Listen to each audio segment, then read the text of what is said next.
Frederick Douglass Marcus Garvey Academy, Dr. Umar Johnson's efforts. I believe he has two. I don't know too many details about it. I don't know too many details about it historically, but I do know what is being said or what was being related online is that basically he owes some money for utilities, taxes, something like that, and he's seeking to raise the money, so on and so forth. And a lot of people are saying, okay, it's done. They're saying this is the death knell to his effort. We don't know. And I don't think that it's good for us to really wish ill on anyone. But it did cause me to reflect upon something that I think is a problem for us in our communities. When I first learned about his school, you know, I worked at a Muslim school, a private Muslim school, an independent Muslim school.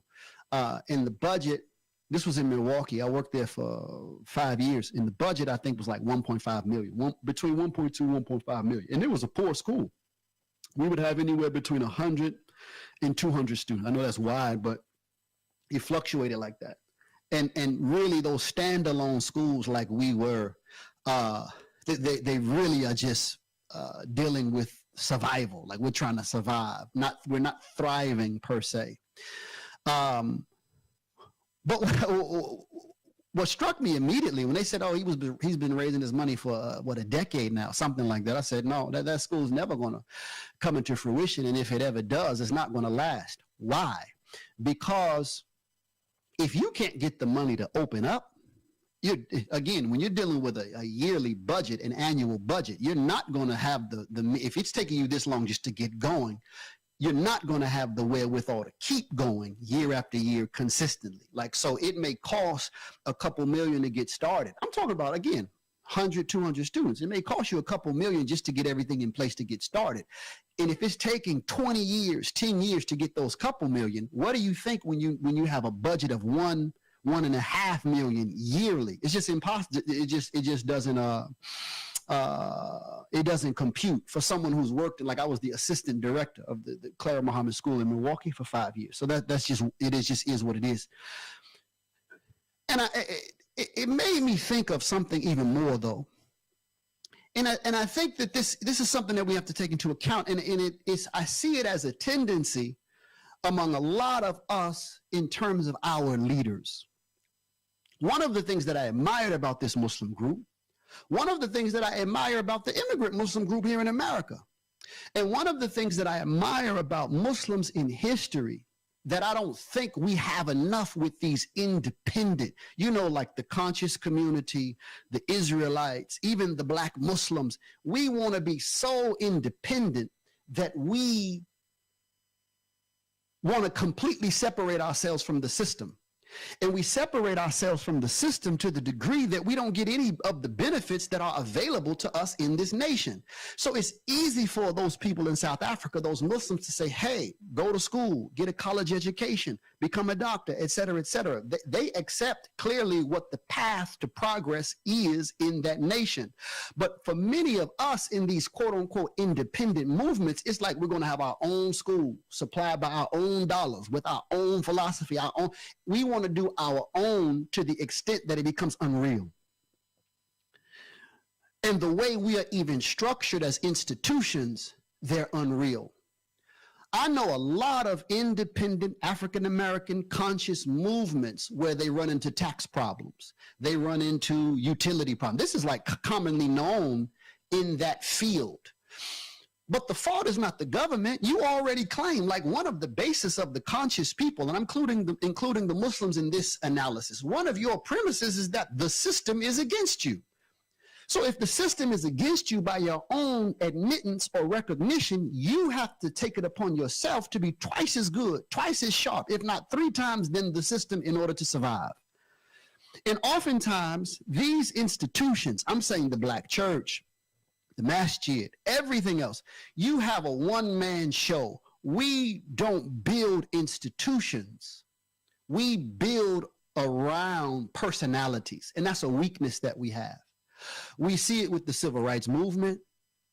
As a matter of fact, we see it with practically every major movement of Black people. We tend to put emphasis on the personality, not on the building of institutions. Therefore, after that person physically leaves us, the movement is over and we start from scratch all over again. And a lot of times it boils down to some very simple facts. We skip, many of us, not all of us, but far too many of us, the leaders, and I say the leaders themselves, we want to skip the rules, playing by the rules or operating by the rules, as if the rules don't apply to us. Look, the rules for the lift up of any people are the same. They've been the same since the time of Adam, upon him be peace. Marriage, family, education, morality, community sense. These are the pillars of success for any people. We have leaders who will claim to be leaders, or persons who will claim to be leaders amongst us, and they'll be immoral. They'll have babies out of wedlock all over the place. Or they'll be in a marriage with girlfriends, and we all know. They won't be family men. They won't prioritize education. They won't prioritize building teams, building institutions, building boards, Shura boards, or other, whatever you call it, boards that can actually correct them. They don't want that, because far too often the leadership in the Black community is still tribal. We just want the chief to carry the community. We cheer on the chief, but we really don't get anywhere. And I've seen this far too often. So we want to reject the system. We don't want to follow the rules of the system. We don't know the structure and the logic of the system, yet we expect to succeed in the system. It has never happened. It has literally never happened. There is no way. Every people come to the United States of America. I don't care if they're Black. They could be from the West Indies or Ghana or Nigeria. If they're from the Middle East, if they're from Asia, they come here, they learn the rules, and they manage to advance themselves in respect of those rules. They get into the competition. So a classic example are the Koreans. They come here, they will all live in one house, and they will pool their money and put one in business. And that one gets so strong, and they'll keep doing the same until everyone is independent. We don't do that. We live as if we also want to imitate what we think white society or the standards of white America, white society is. So you live in a house. Not only do you not want to live with your parents, or you don't want to live with your siblings, everyone has a car. And I don't want to go through the details. We are living in a way that doesn't serve our progress. And this is why we get left behind. And our leaders are more than anything charismatic figures. All too often, they're charismatic figures who don't have any real skills, not in the efforts that they're trying to lead us in. They don't have skills in economics. They don't have real skills in political engagement. They don't have real skills in anything outside of a particular area, but we're attracted to them because they speak well. And a part of it's our fault. We lift them up. We make them our leader just because they speak so well. Look when COVID hit, how many charismatic African-American young brothers. And, we have to be completely fair, we have to acknowledge them for possessing the skill set. They at least have the charisma, and they have the gumption to go out and do something. But look how many of them, they had all type of investment opportunities. I remember one group, the brother supposedly had designed a bot that can invest money for you in the market and get you all of this money. And nobody if a person had some technology like that, number one, they wouldn't sell it for a subscription. Number two, hedge funds will be beating the path to their door. It's just the world doesn't work that way. We can't skip steps. And I think this brother made like $1 million in a day. And it ended up, the bot that he came up with, the so-called bot, ended up crashing. And they're telling people, I made, they're advertising, I made such and such 1,000, I made such and such 100. It's the test bot. It's not when it really hit the market. So this is what the brother in Atlanta raised all of that money, saying that he's going to, buy houses, buy buildings, get into real estate, raise $11 million, all of it's gone. And we had other leaders in the community saying, or so-called leaders or influencers, really, that's what they are. They just influence thought and behavior, saying, oh, I looked at his plan. The plan looks good. The plan looks solid. Invest your money, invest your money. Money gone.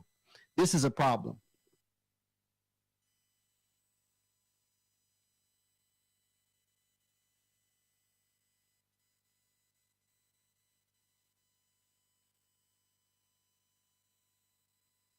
For us, a proper view of ourselves doesn't just begin by looking at the human world. The proper view of ourselves is first and foremost having the proper view or the understanding of our Creator. And remember, I'm not saying that the Creator, Allah, highly glorified as He, is an object of knowledge. But when we say to understand God or know our Creator or the proper concept of Allah, we are saying the way in which Allah reveals Himself. We are to know God to the degree to which He reveals Himself, which He does through His book, indirectly, not indirectly, but when I say His book, I'm speaking also, I'm incorporating, or I'm in my mind, I'm putting under that the prophetic tradition. In other words, through revelation, the Quran and the Sunnah, and also through the world that He creates. Now, the Quran is a book. It's important to understand that the Quran is a book revealing to man what his true life is. His true life, his true nature, his true value, the human being, what his true life, what his true nature, what his true value is as a creation of God, and his true nature and life and value in the plan of God. This is what the Quran reveals to us. And this is important because every person individually and every people, they need a proper conception of themselves. They need a concept. All people have a self, what they call in the world of psychology, a self-concept. All people need a concept. Or not just they need it, we all have it. But in order for us to be empowered in the right way, to have our spirits, our minds empowered so that we be successful on this earth, we need a concept that will feed us properly. We need a concept of ourselves, individually and collectively, that will feed this natural tendency or desire in us to be valued. In other words, no one wants to have a sense of no value, a sense of selflessness. Or no worth. No one wants to have a sense that their self is worthless. That's what I'm looking for, worthlessness. The human being functions when not only do we perceive ourselves, but we perceive ourselves in a way that feeds, that nourishes, that empowers us. And if we don't have that, if we don't have a sense of ourselves, that feed our psyche, we will be damaged, we will be destroyed, and we will even behave in destructive ways. So there's a lot to be said about this. It can be argued that a lot of the behavior that we see displayed in the African American community, it is the result of having an incorrect, a misinformed, or just a destructive perception of our own life and value.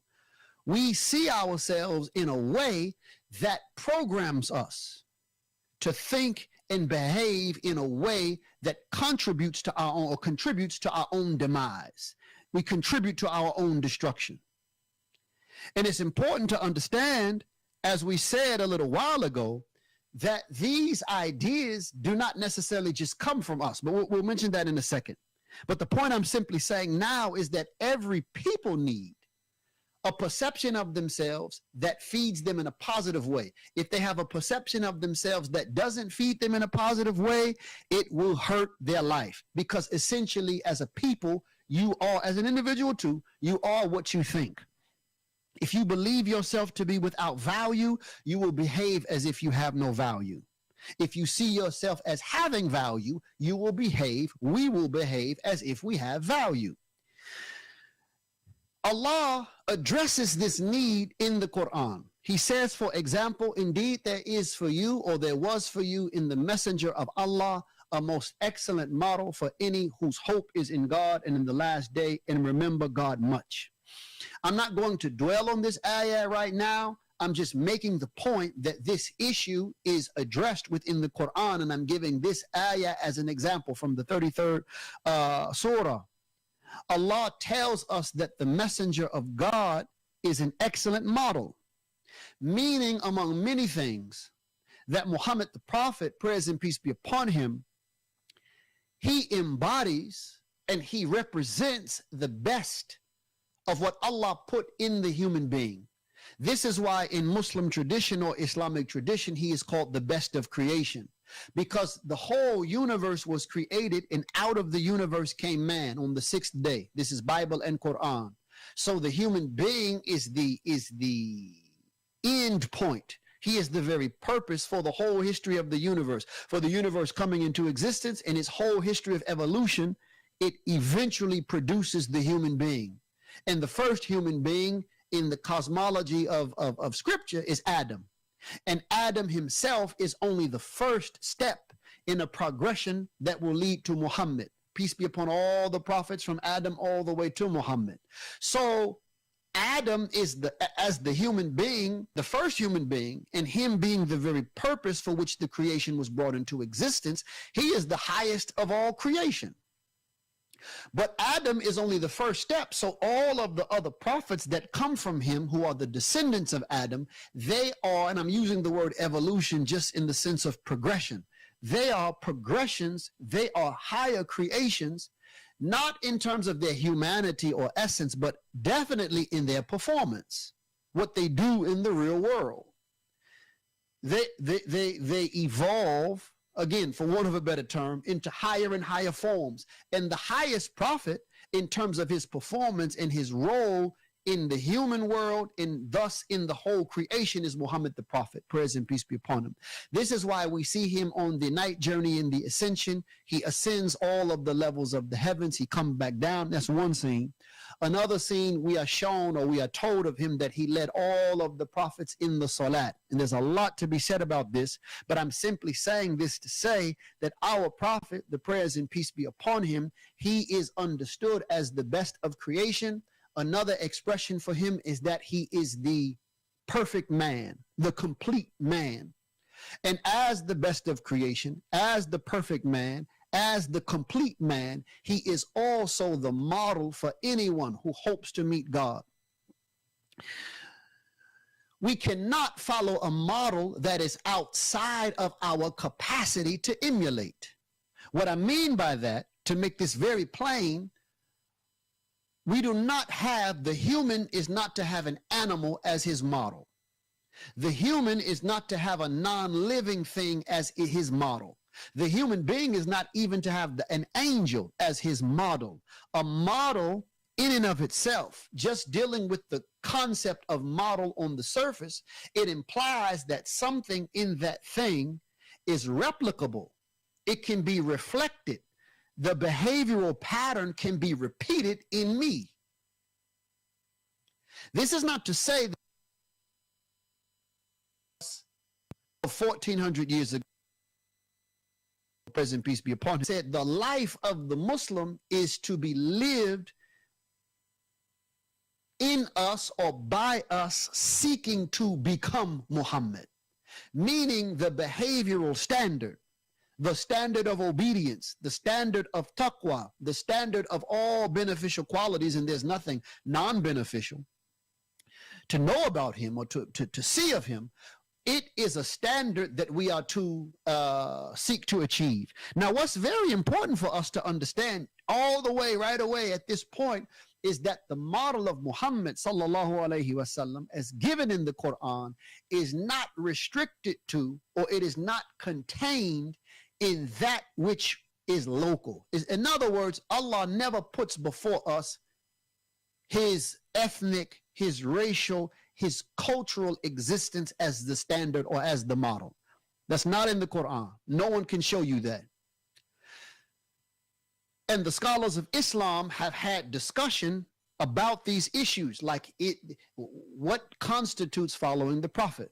We have his sunnah of what's called his the adat, the sunnah of his adat. In other words, his way is just being a member of this culture. He dressed like they dressed. He ate what they ate. Maybe the manner in which he ate and even the manner in which he wore his clothes, they may have displayed, or they did display, certain values that we are to emulate. But that to eat the food that the Prophet ate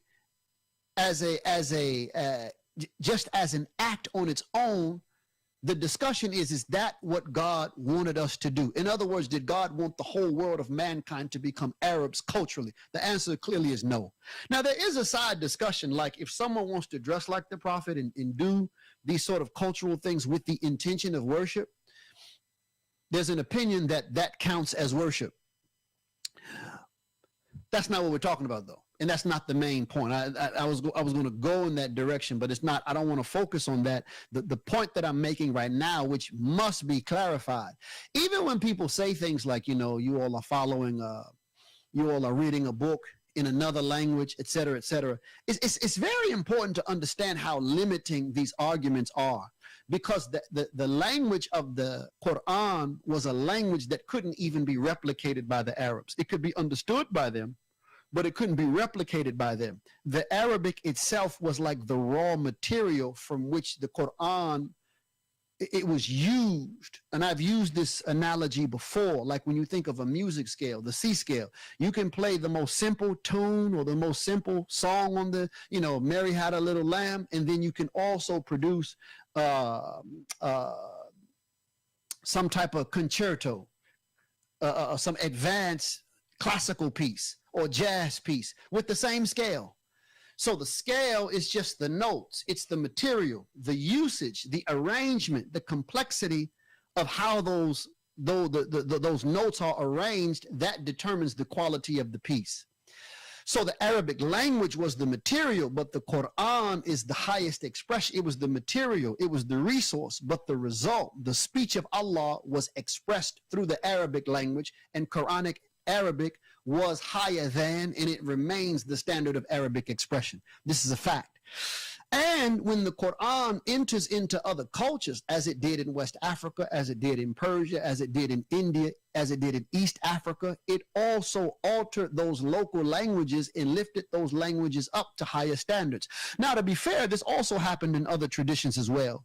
For example, when the Bible was translated into Greek and into Latin and even into English, the potency, though we know that the scripture in its original form was distorted and altered, the potency of God's word is so strong. This is just history. This is known that everywhere the Bible went, even though it was translated, it elevated the standard of language in those areas.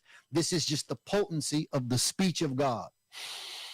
But not to go too far off that subject, what I really want to just simply convey at this point with this notion of Muhammad as the model, it is simply to let us know that Allah shows us or gives us him to convey to us that which Allah wants in all men to become.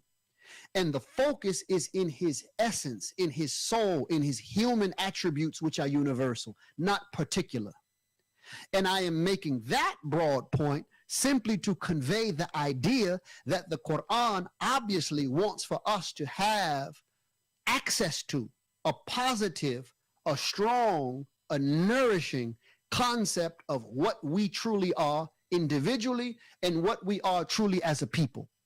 Meaning myself, yourself, as an individual, you and I, we are supposed to be individually striving to the model of Muhammad. And the Muslim Ummah and various Muslim communities as they exist, or jama'as, whatever we call them, they in their collective picture are to be striving to become Muhammad. So that when the people see how we do business, how we treat our elders, how we treat our women, how we treat our children, how we treat our living space, anything that we do, how we pursue education, how we treat plant life, how we treat animal life, when they look at our collective performance, we would be a witness as a group now, and they could see that group model and say those people are upon the model of Muhammad, praise and peace be upon him. That's the hope. That's our aspiration. Therefore, in the model is the concept of what we are to be, and according to that concept, or performing upon that concept, this is what the group would become. This would be what the group picture is.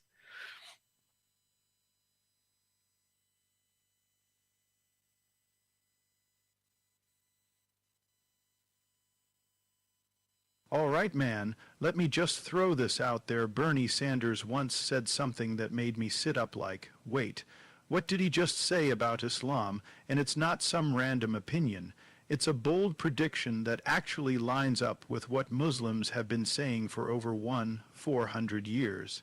Crazy, right? Let's break this down. 7 points, raw and unfiltered. Buckle up. This one's gonna shake you.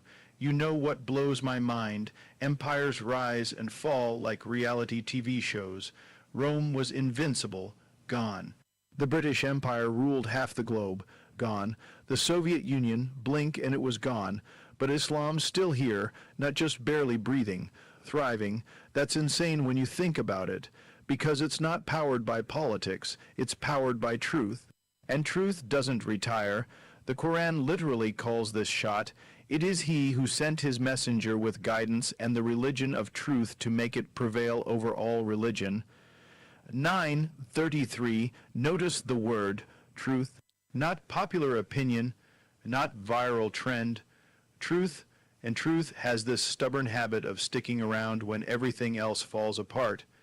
You can cancel people, cancel shows, cancel presidents, but you can't cancel the truth. And honestly, people have tried.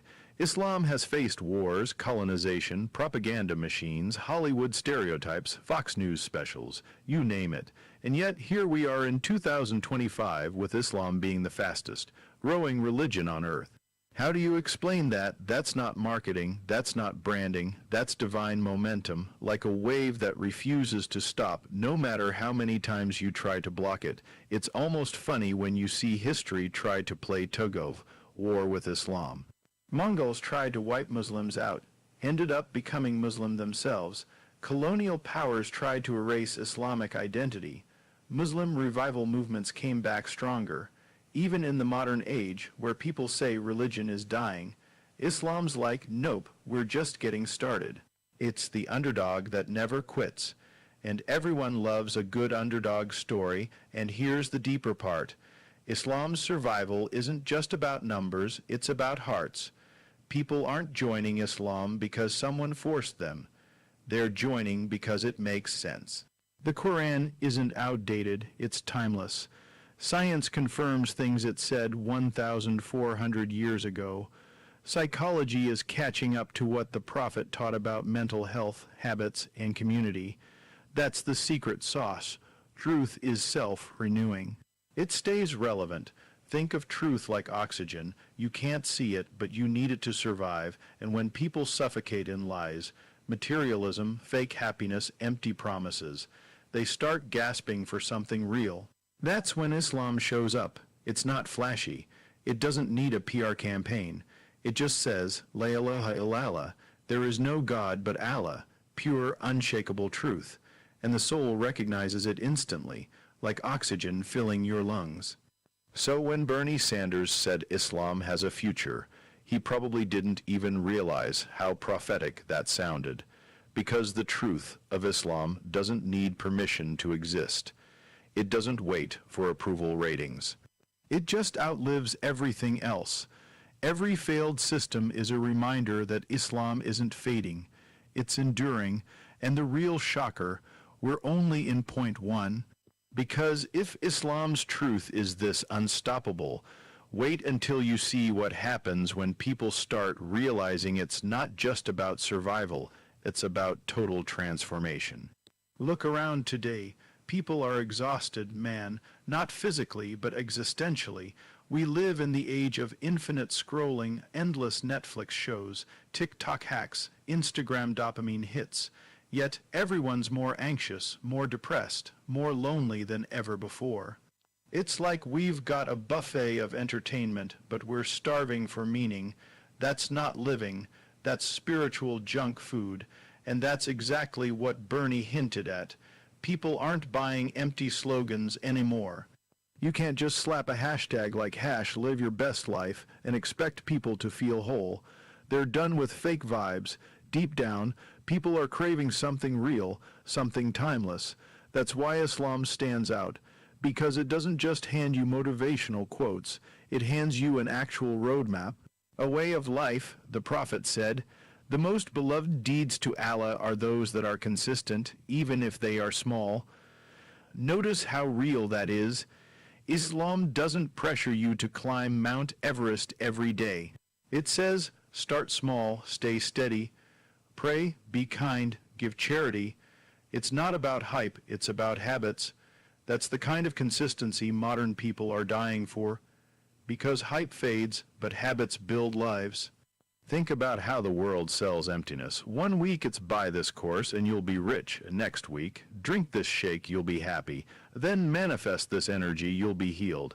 It's like a circus of quick fixes. Islam, it just cuts through all that noise. It says, verily, in the remembrance of Allah do hearts find rest. Quran 13:28. Rest, not dopamine hits, not temporary distraction. Real, sustainable peace. And here's the kicker. People are starting to notice, even non-Muslims. Ever seen how many TikToks and YouTube videos there are of people saying, I read the Quran out of curiosity and I couldn't stop. Or I tried fasting for Ramadan just to see what it was like and it changed my life. That's the emptiness cracking and the light of truth breaking through. People are thirsty and Islam is water, but let's be honest. Filling the emptiness isn't just about your personal vibe. Because if life is only about me, you'll stay empty no matter how many crystals you buy or yoga classes you take. Islam flips the perspective. It says your heart finds peace not just when you live for yourself, but when you live for something greater. Allah, your family, your community, that's a type of fullness no app can download. So yeah, Bernie nailed it. People are tired of emptiness. They're ready for something authentic. And once they realize Islam isn't about slogans, but about purpose, they start to see that it's not just their hearts that get filled. It's their entire way of living. And if you think finding purpose is just about your personal life, wait until you see how Islam takes it one level higher. It's not just about you. It's about all of us together. Modern culture is obsessed with the selfie, literally, me, myself, my followers, my brand, my hustle. Everything's about polishing your image, flexing your lifestyle, and making sure you look 10 times more successful than you actually are. It's like the whole world is stuck in front of a mirror, but Islam smashes that mirror. It says, stop staring at yourself, start standing with others. This is where the ummah comes in. The word ummah doesn't just mean community. It's deeper. It means a family of believers connected by faith, not by ego. In Islam, it's not me first. It's we first. The Quran says, indeed this ummah of yours is one ummah, and I am your Lord, so worship me. 21:92. That's revolutionary, man. In a world divided by politics, money, race, and hashtags, Islam says, one ummah, one heartbeat, and you see it in the most beautiful way during prayer. Think about it. When Muslims stand in Salah, there's no VIP row, no golden chairs, no premium section. The millionaire and the janitor, the black man and the white man, they're shoulder to shoulder, literally. Your ego melts away in that line. You're not CEO John or influencer Ahmed. You're just a servant of Allah, bowing with the rest of humanity. That's equality in its rawest form. Even the Prophet emphasized this when he said, none of you truly believes until he loves for his brother what he loves for himself. That's the opposite of ego. That's brotherhood. That's the ummah mindset. Imagine if society actually lived like that. No jealousy, no fake flexing, just real care. That's not utopia, that's Islam's blueprint. And here's the kicker. When you remove ego and build unity, it doesn't make you weaker, it makes you unstoppable. Look at history. Muslims rose to global influence not because of personal egos, but because of collective strength. The libraries, hospitals, sciences, and golden age of Islam, they weren't solo projects. They were the result of an ummah working together with purpose. Ego divides, but ummah multiplies. Meanwhile, the modern world is crumbling under the weight of ego, nations at war because of greed, families broken because of pride, friendships ruined because everyone wants to be the main character. Islam flips the script. You're not the main character, Allah is. And when everyone submits to him, unity naturally follows. That's why Bernie pointed out something powerful. The future doesn't belong to selfish individualism. It belongs to communities. So yeah, Islam kills the ego, but it gives birth to something way bigger, the ummah. A global family where your worth isn't your bank account. It's your taqwa, your God, consciousness. And once people realize the strength of this collective vision, it changes everything, because unity isn't weakness, it's the source of power. And speaking of power, wait until you see the next paradox. Because in Islam, the real strength doesn't come from domination, it comes from submission. Here's the paradox that messes with people's heads. In the modern world, strength means dominance. Power means controlling others, flexing, being alpha. But Islam flips the whole script. It says, real strength comes when you drop the ego, bow your head, and submit to Allah. Crazy, right, because the moment you surrender to him, you're actually free from everything else. Think about it. If you're not submitting to Allah, you're still submitting to your desires, to money, to status, to the opinions of random strangers on Instagram. Everyone's bowing to something. The difference is one submission enslaves you, the other submission liberates you. That's why the Quran says, and whoever relies upon Allah, then he is sufficient for him. 65:3. That's power, not fake power, real power. Fasting is a perfect example. To the outsider, it looks like weakness. You're starving yourself. You're dehydrated. Bro, that's unhealthy. But anyone who's fasted Ramadan knows it builds insane discipline. You tame your hunger, you tame your desires, you tame your temper. That's not weakness. That's spiritual weightlifting. By the end of it, you're not a slave to food. You're the master of your nafs. That's strength born from submission.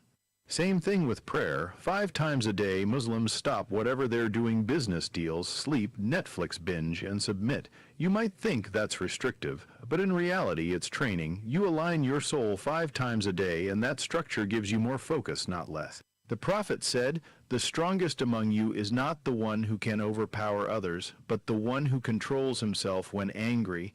That's strength in its purest form, self, mastery. History backs this up too. The early Muslims weren't superpowers because they had nukes or armies of millions. They were powerful because they had unshakable submission. They feared Allah, not men. When Omar ibn al-Khattab walked into Jerusalem, he wasn't flexing gold armor or riding a jeweled horse.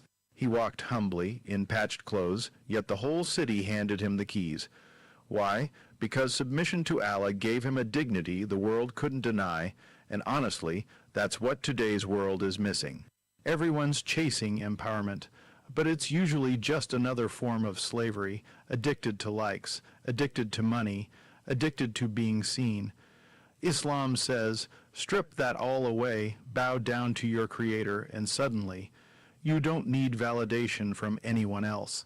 That's not weakness, that's bulletproof confidence. So yeah, strength doesn't come from dominating others. It comes from mastering yourself by submitting to Allah. And once you understand that paradox, it changes how you see everything.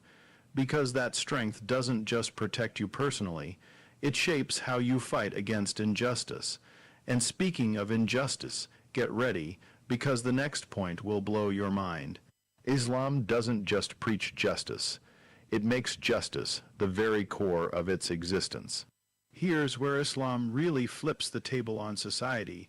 In the modern world, justice is like an accessory, something politicians wear during elections, then toss aside once the cameras are off. But in Islam, justice isn't a campaign slogan, it's the spine, the foundation, the non-negotiable.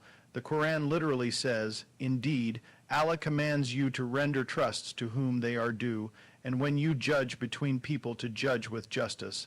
4:58. That's not optional, that's divine command, and let's get real.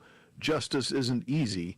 It's messy, it's uncomfortable, it sometimes means going against your own interests. That's why Allah calls it out again, "O you who believe, stand firmly for justice, even against yourselves, your parents, or your relatives." 4:135. Think about that. Islam demands justice even if it makes you look bad. Who else says that? Politicians won't. CEO won't. Influencers definitely won't, but Islam does. The Prophet drilled this into his companions. He said, "Help your brother, whether he is an oppressor or oppressed." They asked, "How do we help him if he's an oppressor?" He replied, "By preventing him from oppressing others." That's radical accountability. Justice isn't just stopping the victim from suffering. It's stopping the oppressor from digging his own grave. That's real moral courage. And history proves Islam lived this principle. Look at Omar ibn al-Khattab again. When a Muslim soldier wronged a non-Muslim man in Egypt, the man went all the way to Medina to complain. Omar called the soldier out publicly and gave the oppressed man the chance to strike him back in front of everyone. Imagine that. Justice so fearless that even non-Muslims under Islamic rule felt protected. That's not PR spin. That's lived justice. Compare that with today. People scream justice online but ignore it when their own circle messes up. Companies post black squares on Instagram but still exploit workers behind the scene. Justice has become a brand, not a principle. Islam calls BS on that. In Islam, justice is absolute, whether it benefits you or burns you.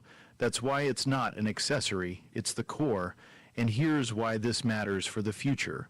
Bernie Sanders noticed that people are sick of hypocrisy. They're done with empty promises. The world is desperate for a system where justice isn't just talk but action. That's why Islam resonates, because when applied properly, it doesn't bend justice to fit politics. It bends politics to serve justice. So yeah, Islam doesn't play games with justice. It hardwires it into the faith itself.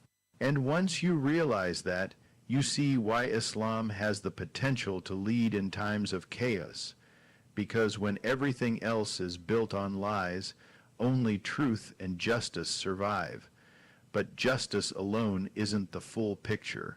Because once justice is established, something even more powerful rises out of it. Hope in the middle of chaos. Man, let's be honest, the world feels like it's on fire.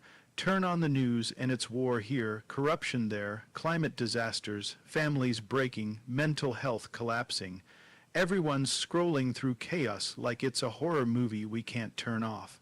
And in the middle of all that noise, Islam drops this one liner from Allah, "Do not despair of the mercy of Allah. Indeed, Allah forgives all sins." 39:53.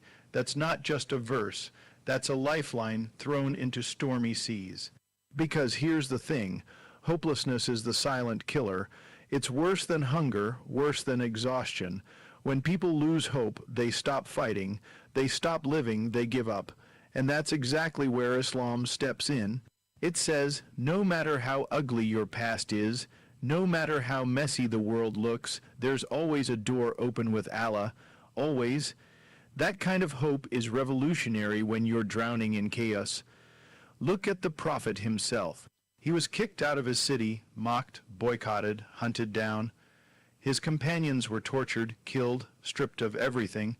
By all worldly standards, that was chaos. Yet he never gave up hope. He trusted Allah's plan so much that when the odds looked impossible, he'd smile and say, "Victory is near." And guess what? He was right. Hope carried them through the darkest storms into the brightest victories. And let's talk about personal chaos, depression, anxiety, heartbreak. Modern life is full of it. Therapists and self-help books are great, but a lot of times they give you coping strategies, not true healing. Islam goes deeper. It doesn't just say manage the pain. It says, verily, with hardship comes ease. 94:6. Notice the wording. It doesn't say after hardship. It says with hardship, meaning the seed of ease is planted right inside your struggle. That's divine psychology, and you see this in Ramadan. You're tired, hungry, drained, and yet somehow you feel more alive than ever. That's hope, that's clarity, because the chaos outside gets drowned out by the peace inside. The Prophet even said, "If you knew what I know about Ramadan, you would wish it was the whole year." Why? Because it trains you to find hope in surrender, not in circumstances. The modern world sells false hope. Buy this gadget, you'll be happy. Follow this influencer, your life will change. And then, emptiness. But Islam gives you real hope rooted in something unshakable, Allah's mercy. A mercy so wide, the Prophet said it's greater than the love of a mother for her child. Imagine that. If a mother can forgive her kid 1,000,000 times, what about the one who created forgiveness itself? That's hope that actually heals. So when the world is falling apart, Islam doesn't ask you to ignore the chaos. It acknowledges it, then hands you a light to walk through it. That's why Bernie's observation makes sense. Because in a hopeless world, the one who carries real hope automatically carries the future. But here's the twist: hope alone doesn't cut it. Islam doesn't want you to just feel better, it wants you to do better, and that's where action steps in. Look, talk is cheap. Everybody's got an opinion, everybody's got a hot take. Twitter's full of keyboard warriors who have mastered the art of saying everything and doing nothing, but Islam flips the script. It says your words don't matter if your actions don't back them up. The Quran literally calls out the people who say one thing and do another. O you who believe, why do you say what you do not do? Most hateful it is with Allah that you say what you do not do. 61, 2-3. That verse is brutal, man. It's like the ultimate mic drop on hypocrisy. Think about it. History never remembers the people who just talked. Nobody's quoting the guy in the crowd who said, "Hey, we should change the world." People remember the ones who stood up, took risks, and actually changed it. The Prophet didn't just sit in Mecca saying, "Man, society is corrupt." No, he stood up against idols, oppression, injustice. He lived the message. That's why his words still carry power 1,400 years later. They were backed by action, and here's the catch. Action doesn't always mean some Hollywood-level hero move. Sometimes it's the small, consistent things. The Prophet said, "The most beloved deeds to Allah are those that are consistent, even if they are small." You pray your 2 rakas before bed every night, that's action. You give a little charity regularly, that's action. You control your anger when you could have exploded, that's action. And those little bricks build a fortress of character stronger than 1,000 loud speeches. The modern world has tricked us into thinking awareness is enough. Share a hashtag, retweet a cause, post a story. That's not action, that's marketing. Real action is when your life changes because of what you believe. If Islam teaches justice, then treat people justly, even when nobody's watching. If Islam teaches mercy, then show mercy to the guy who cuts you off in traffic. That's where belief transforms into something real, and action requires sacrifice. You don't build muscle without tearing it first. You don't grow faith without struggle. The early Muslims had to leave homes, families, businesses. They literally risked everything for what they believed. Today, we're scared to even risk our social reputation. Oh no, what if people call me too religious? Bro, that's not sacrifice. That's comfort addiction. If you want the future, you've got to put skin in the game. Even the Quran ties success directly to action. Indeed, those who believe and do righteous deeds for them are gardens beneath which rivers flow. 4:57. Notice the formula. Belief plus action equals paradise. It's not just belief. It's not just action. It's the combo, like fuel and fire. One without the other is pointless. That's the blueprint for both spiritual success and worldly success. And that's why Bernie's prediction about Islam hits different.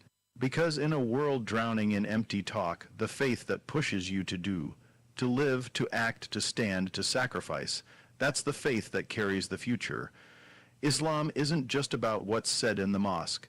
It's about how you live on the streets, in your work, in your relationships.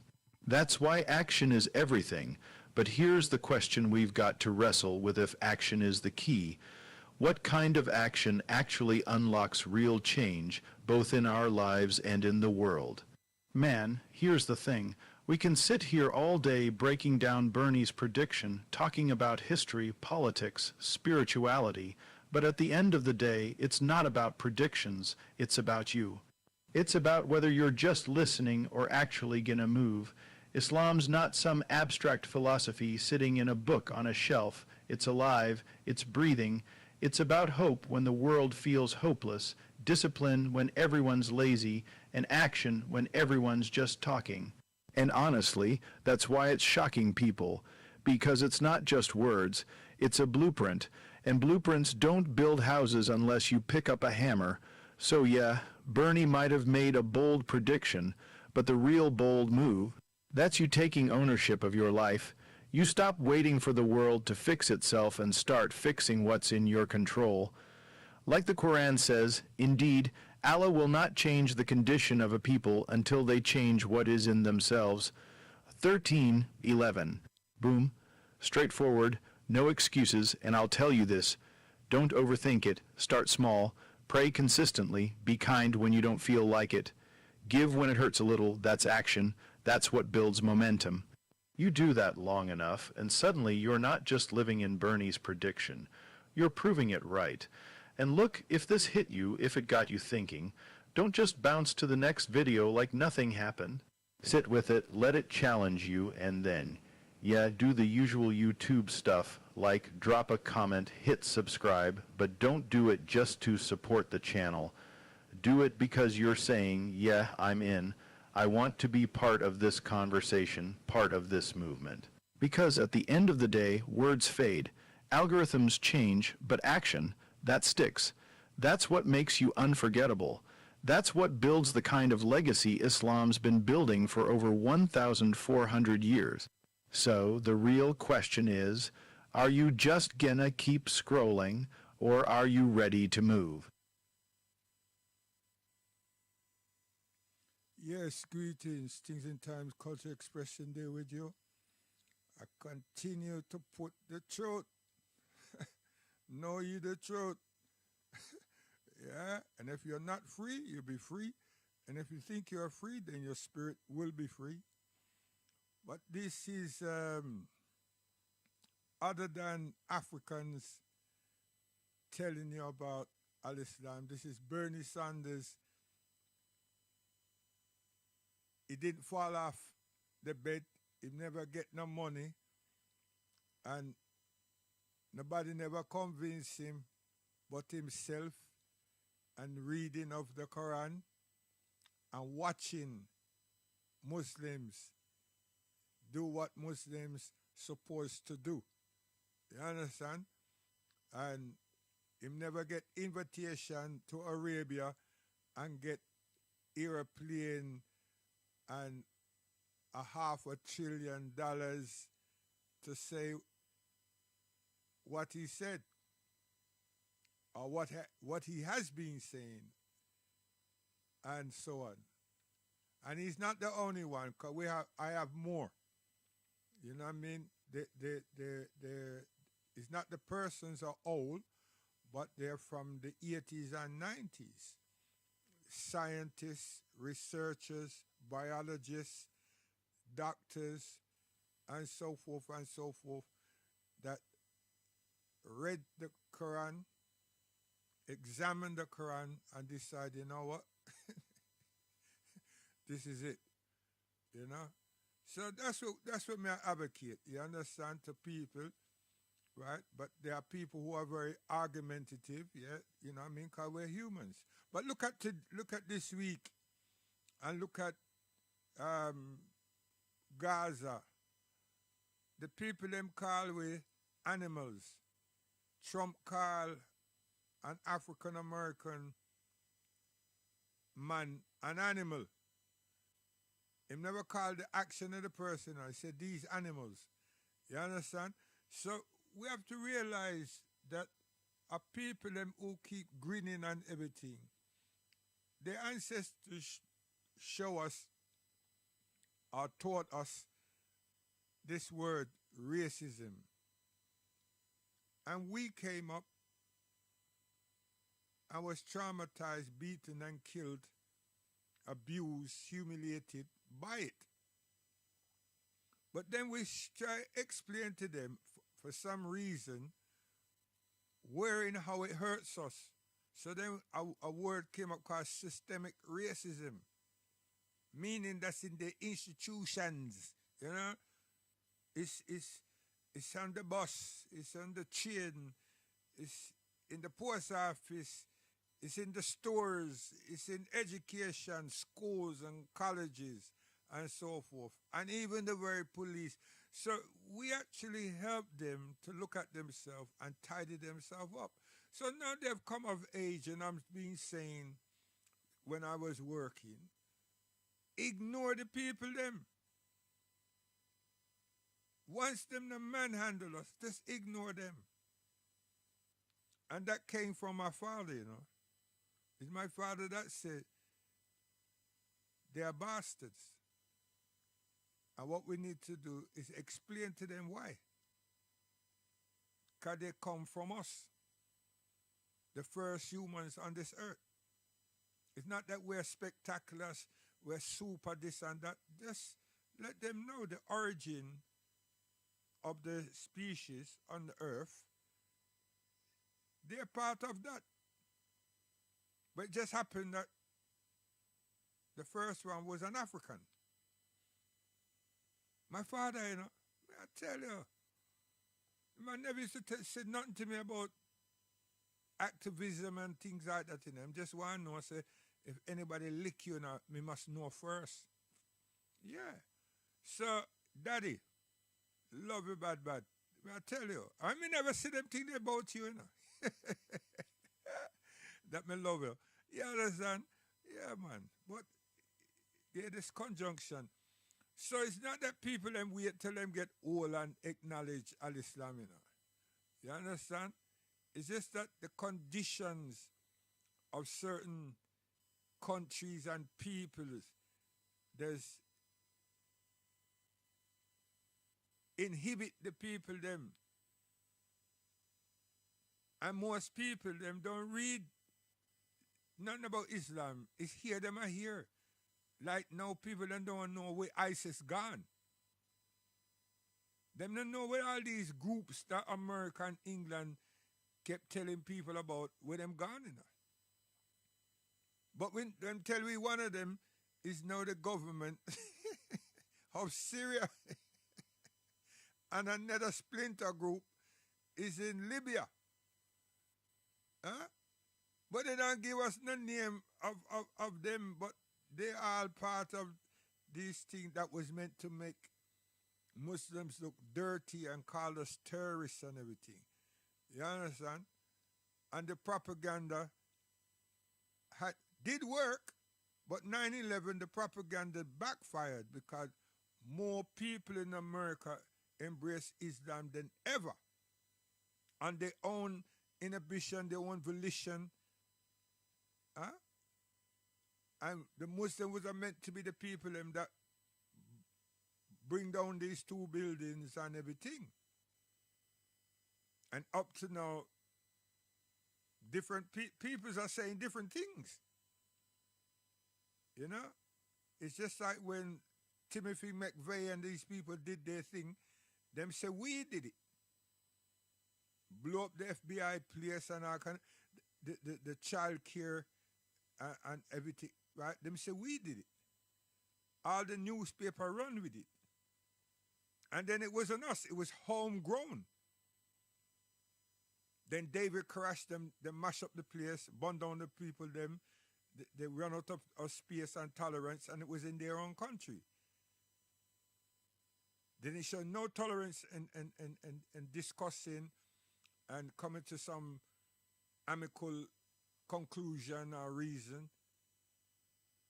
But everything got burned up and the people them too. Okay. So Gaza still goes on. And the administration of America keep saying, keep vetoing.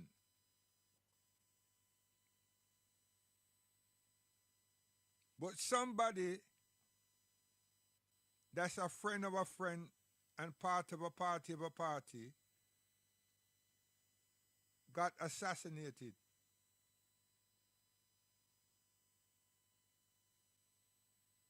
And all kinds of rights, rules were thrown out there to say, well, yo, this Utah have the death penalty.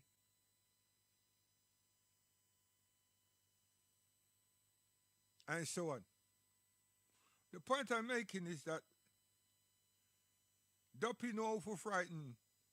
The people them don't show no sympathy, no international law and justice. These racist set of people. And the very fabric of this place called, that was once the League of Nations, and it behaved a certain way, and then it was restructured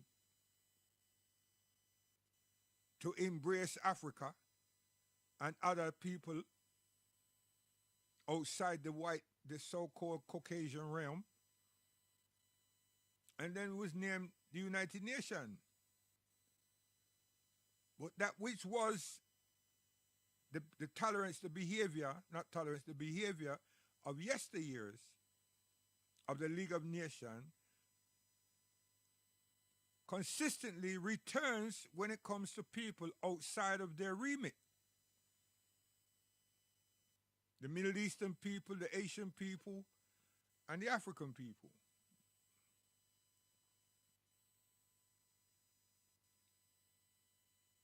And there's nothing the rest of the world can do about it.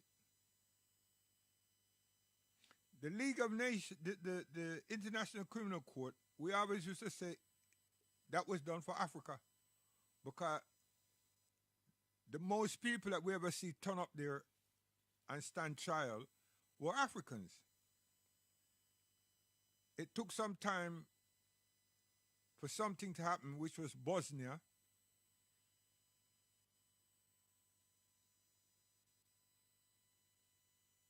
Where there was that issue, just like the Palestinian situation. Hundreds, thousands of people were killed, murdered, and put in quarantines and everything, starved, etc., etc.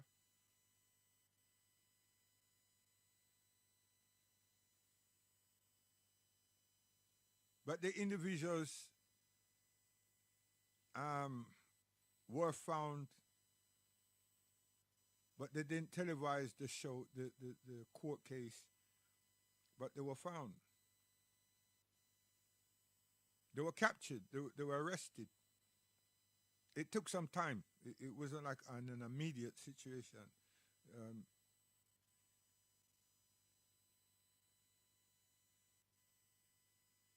But our prophet told us about the time in the world when man will behave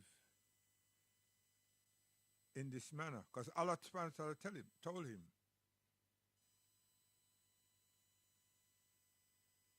These are not predictions and prophecies and these type of things that biblical people talk about. No. It's just the attitude of human beings. You know, the good, the bad, and the indifference.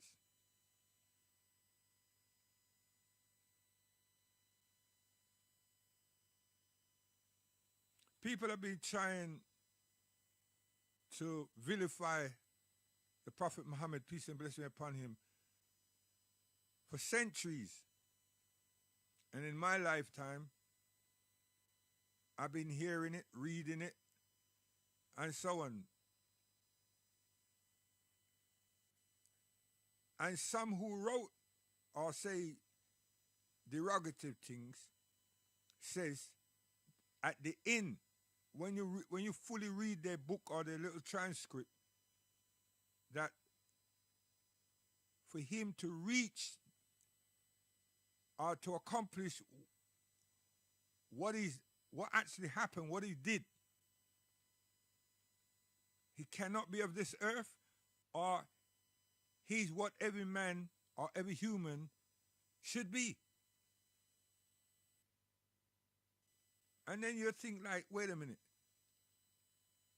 But then if we study not that script, or if we know ourselves, we'll know that that's how we are. Even though we're trying to beat down somebody, there's a reason why we are doing it. Because we want to be like the person, and we can't find ourselves being like the person. So after we try to throw them in the toilet and flush them over and over again, we still have to give credit where credit is due. But most of critics and everybody, they don't complete reading the people them, whatever they've written, whatever they project, to see that their sensitive nature actually confirms and explains the reason why they try to tear the person down, because they're looking for all kind of filth. So when you think America and you think Hollywood and you think elections and everything, everybody always try to get something dirty, some trauma to put out there about the individual. And the individual always have some closets and some safes and some peoples who know some things, and all they want now is find these people, give them a money, and them go and talk. And sometimes it is so gruesome that the population is split and them decide, nah, we not vote for that one day.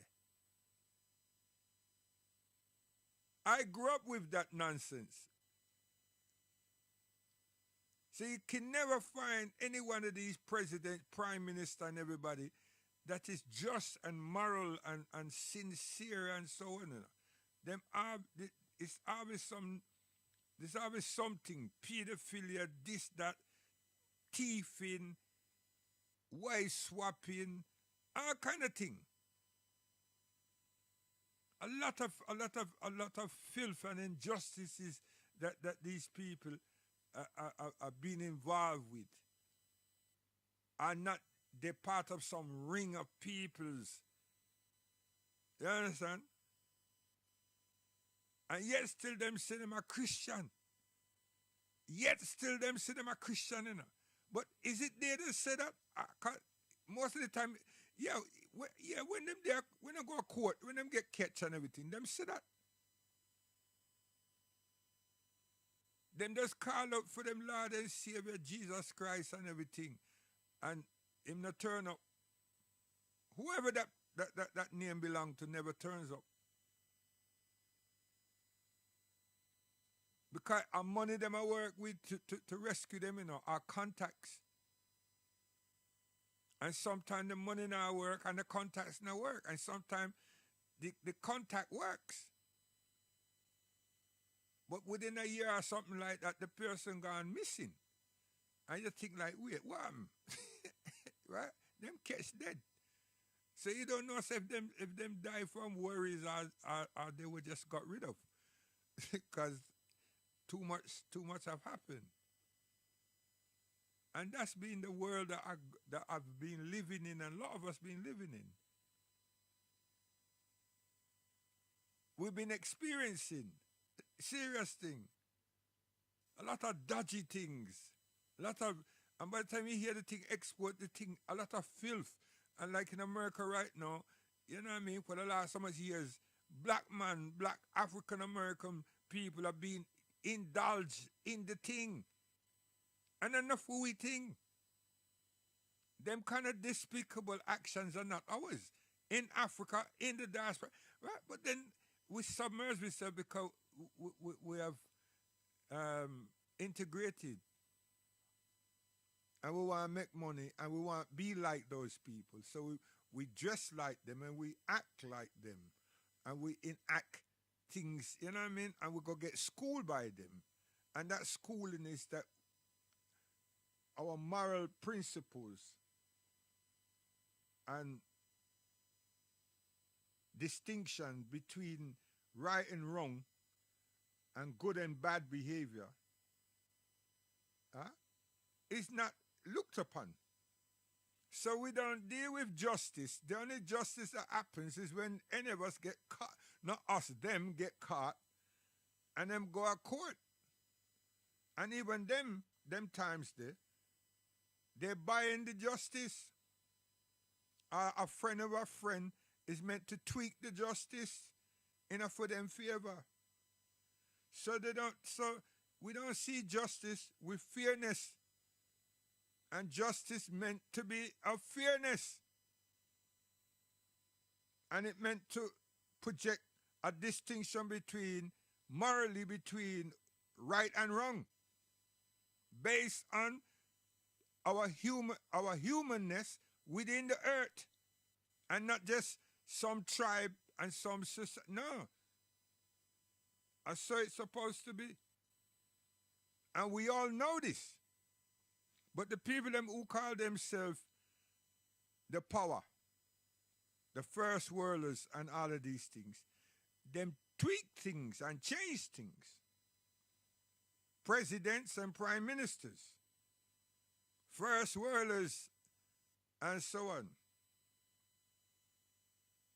So the African that stands on the moral ground, the first worlders' concern is to filth them up. So they spend their time interfering, re-regulating, and creating poverty and ensuing poverty in and around us, in the diaspora and on the continent. So what does that do? Again, it's mental traumatization,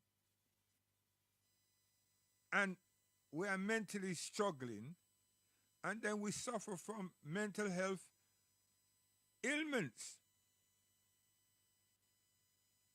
When a person said that they've been traumatized or diagnosed as being traumatized, I don't think people understand, it's mental illness, mental sickness.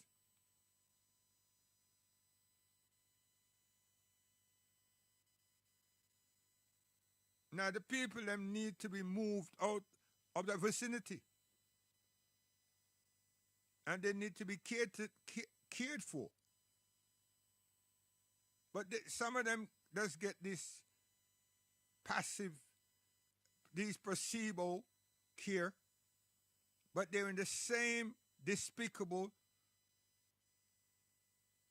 condition of worse poverty. And the more them live on top of each other, them create one another as an enemy when all of us is in the same condition. And who created it and instigating it is watching from afar.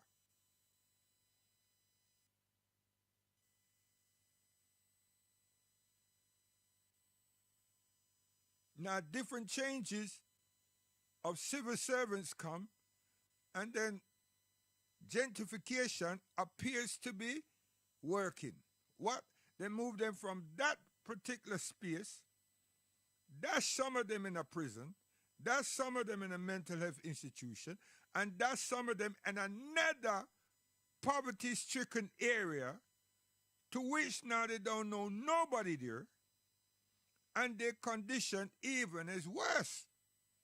Because they're not familiarized, one, with the area, and two, with any persons in that area.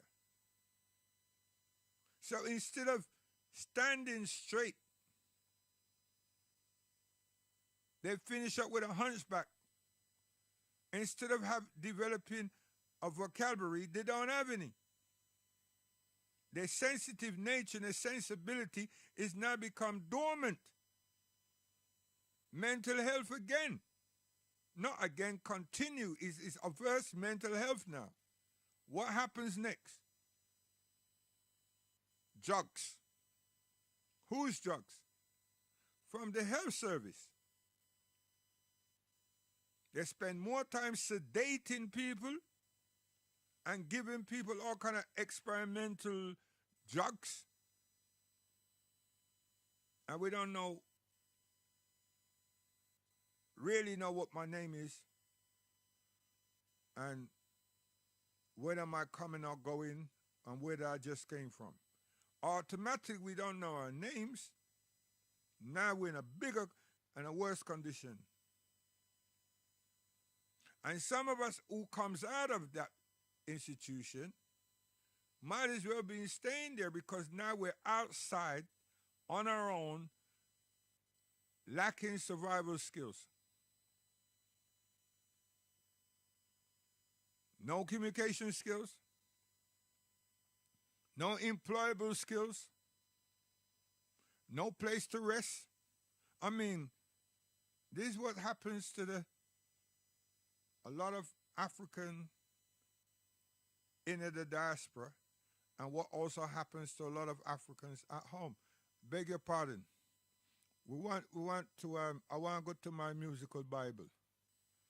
Seriously, I have to break a break. And you know what I mean? I don't have nothing to break with. So I'm going to break with, I always do this. So I'm making up I'm coming with the excuse. So, stay with me. Come here.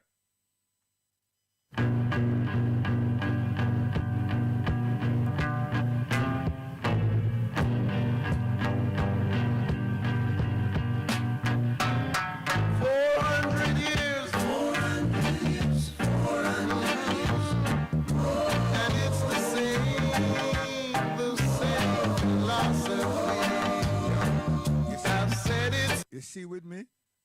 Don't go call a therapist, because I am the therapist. You understand? I've got the solution. It's called Islam. I've got the cure. It's called the Quran. You understand? That's all. You don't need a third. It's just two, which is one. You understand me? And it's not that my head will get big, it's already big. You understand? Serious thing. Right? But it's so my grandparents and raised me, and I saw my mother guide me. You understand? And nobody not beat me to be like this, or to be wholesome. Yeah? I got chastised when I did wrong things, right? But I can't recall myself doing any wrong things. 'Cause it's like saying, I know I got spanked a couple of times, and I say couple. That's like 1 and 2. Not a few. A few is more than 2. It's gone 3, 4, and 5. Right? I can't recall them someday. You understand me? So nobody want to come tell me, say that me I hide abuse and I was a victim to Caribbean parentage. And nah, keep that crap to yourself, you idiot.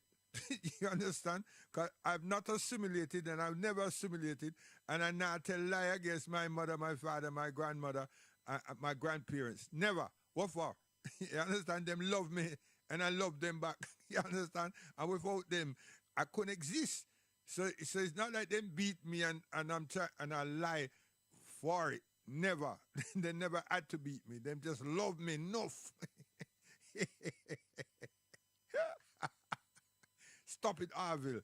Hey, come here. Yeah, that used to be my name, you know. No, yeah, that used to be my name. But no, my original name, you understand me? I'm not, I'm the Englishman name. Come!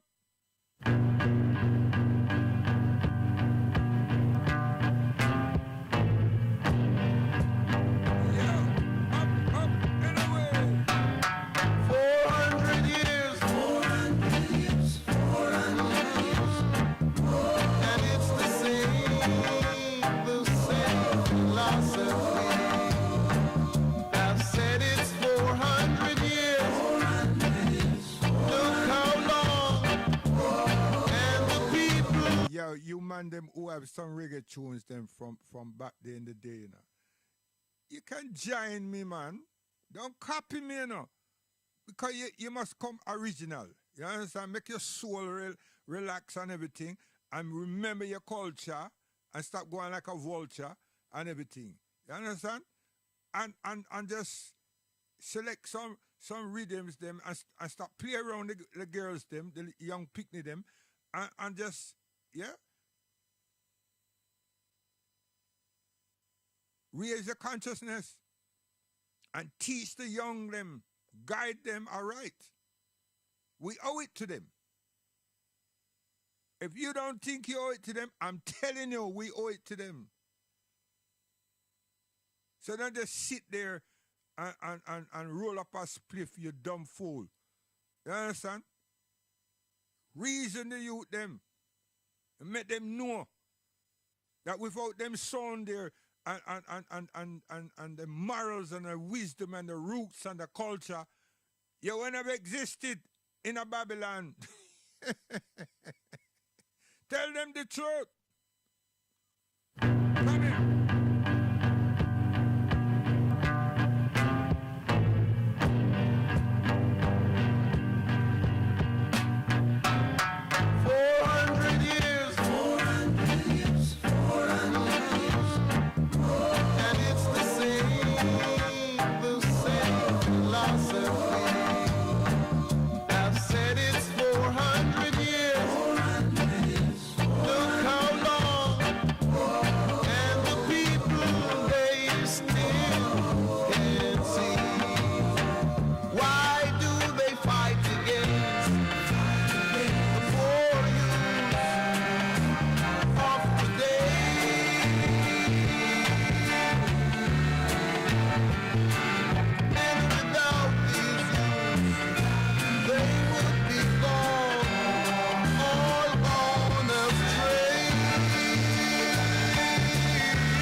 Understand me?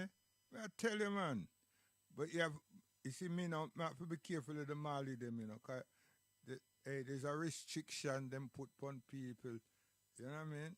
You have to get authorizations. So, Africa, where we there? Come up! Come!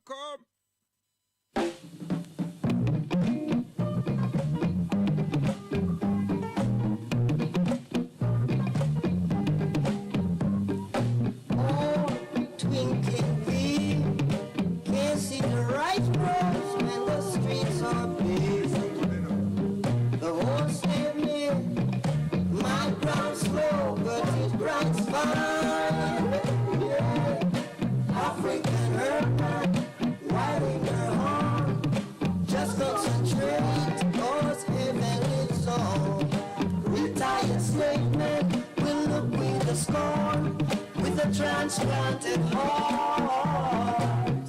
Guess how quick they had to part. The remembrance of today is the the sad feeling of tomorrow. Oh, yeah. African Earthman, seize your time. I'm taking illusion on the edge of my mind. I'm taking losers down through my life, down through my life. Yeah. Yes, how quick they had to buy. Right. At them time, they may learn. They may develop a cult, his culture. See? When they may learn Rastafari, if not learn Rastafari, they may dwell among Rasta. You understand me? So now him can see the world and people from a different perspective.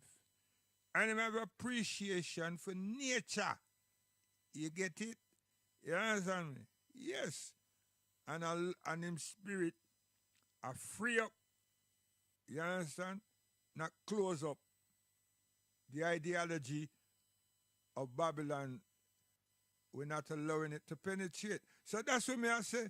If we stay there and let the people them with the illness, we take up our time with their illness and help them to camouflage it while they're still humiliating us. What good is it for us? Nothing. We stay stagnant, we stay in the same condition, and we still suffer from traumatization and everything. Right? We're not advanced. Do you know how long it took us to learn? To be able to communicate? When we don't, I think we don't think. And then to be allowed to speak and then learn to write. Once you start learning to write, that means we work with the alphabet, but now working with the alphabet, we don't even know what a word means. So we have to try understand how to put these alphabets together and make a word. And then understand what the hell the word mean. Yeah, you people that take this thing too light. We have come through so much to learn and then go to school and then go to college and then go to university. Are you like crazy? You're helping to humiliate ourselves. If there were to be honors given, all honors was given to the children of the slaves. And obviously we will give them all to our ancestors because they're not ours. But it's an acknowledgement. Hey, we don't want to stop the nonsense. Let's be real. That's why the first song in my reggae Bible right at this point was called 400 Years. Yeah, you get it? Come up.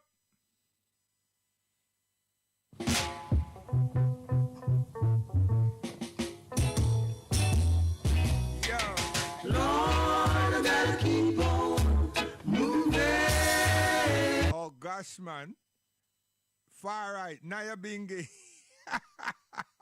Black Euro. Yo, man. Listen here. You see a place like Uganda.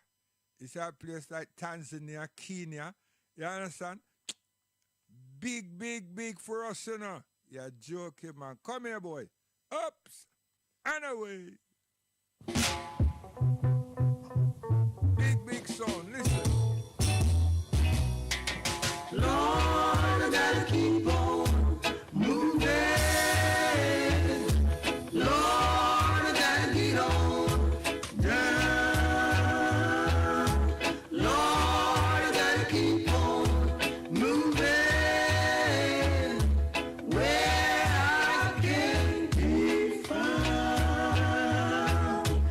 Lord, they're coming after me. Yo, me have one exclusive by the man called Hugh Mandel, Only Truth and Right in Time Will Tell. Song in my yard for me and him. You understand me? Yeah, me I tell you, man. Word of a sound. Hey, don't bother come try kill me to get it, you know, because you nah get it. Come here. Uncle Best this, you know. Okay. Canola, how you do? Settle Margaret. Little Arville, Junior Arville. Lord, I gotta keep on moving. Lord, I gotta get on down. Sing, man. Lord, I gotta keep on moving. La, la, la, la. Where I can be found. Lord, they're coming after me. Why? I've been accused for the killing. Of who? Of who? Lord knows I didn't do. Explain them. Explain them. For hanging me, they are willing, yeah, yeah. And that's why I gotta get on through. Lord, they're coming after me. I want more time. Lord, I gotta keep on moving. Lord, I gotta get on down.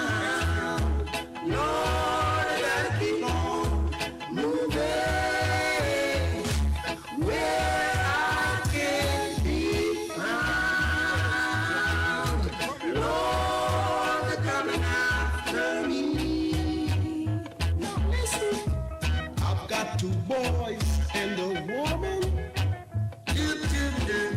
They're just gonna suffer now.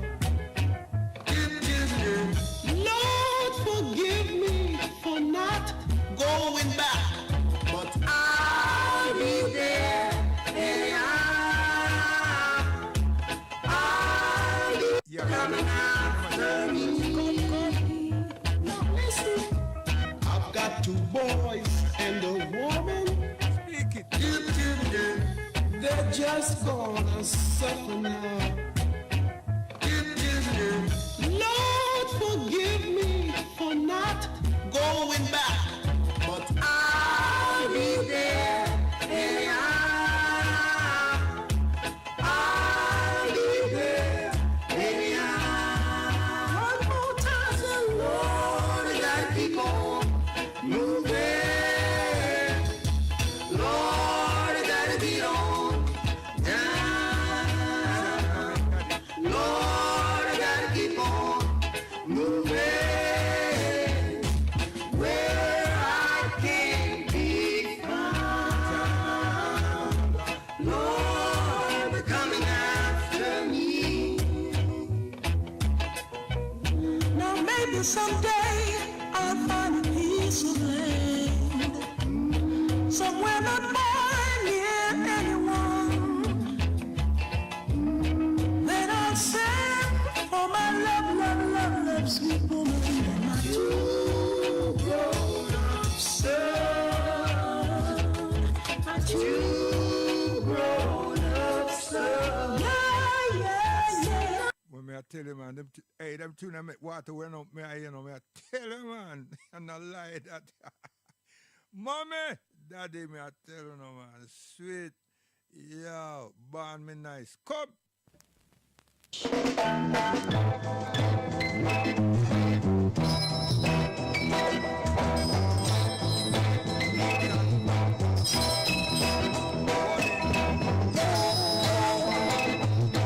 Feel alright one time. Yes, alright. Feel pretty good on myself now.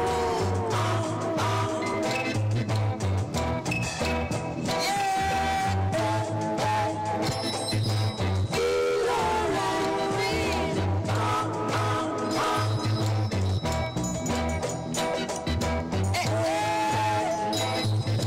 feel feel pretty good on myself now. In my hometown, where I used to stay, the name of the place I used to stay.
righteousness is justice. Justice and moral righteousness is justice. We, the African people, but it's supposed to be we, the human beings of this earth. You understand? All of us, not one set of us. That's how the man pollute for we head, for we mind, so we thoughts. So everything that we try to do, we see it in color. Instead of appreciating life. Huh? We start to moderate and distinguish among others and now among against ourselves. This one look like me, I mean I look like them, I mean not black, me not African, I'm American. What? And the American will call you animal. I want to not get to set up no institution called FBI or whatever it is that y'all are trying to do. You understand? You fall in a ditch and you not get started. I tell you, that's creating problems.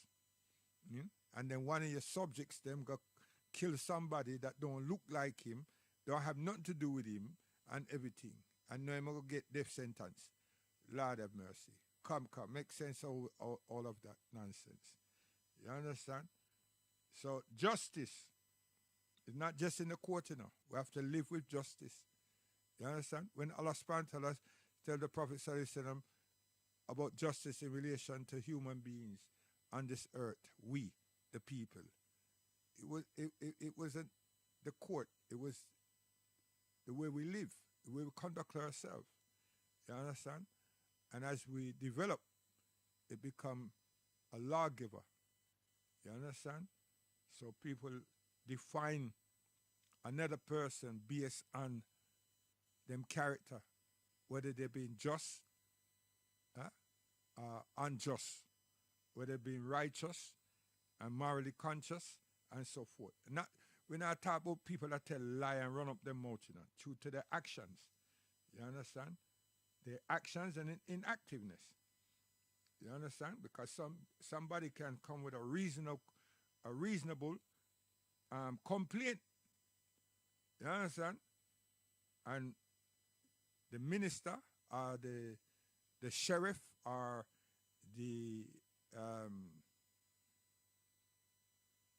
ogre of the village have to listen and weigh up what is actually being said and what is being done. You understand? And sometimes find that these people are just troublesome. And justice will be handed out against the perpetrator or the instigator. You understand? So when we define moral justice, is to look at what is natural and what is the principles within our lives. You understand? Our character, how we treat one another. These things are exclusive on the continent. It's not something that's gurgitated among Western philosophers and sociologists. These are exclusive all across the continent. No matter how much thousands of tribes they are. They're the basis of who we are. That's why I say to people, like, grab a passport, man, and travel. And stop saying about you're reading these things that's done by Caucasians that distorts us and everything. You understand? These evangelists and all these different peoples. That means we're still discrediting ourselves for other people.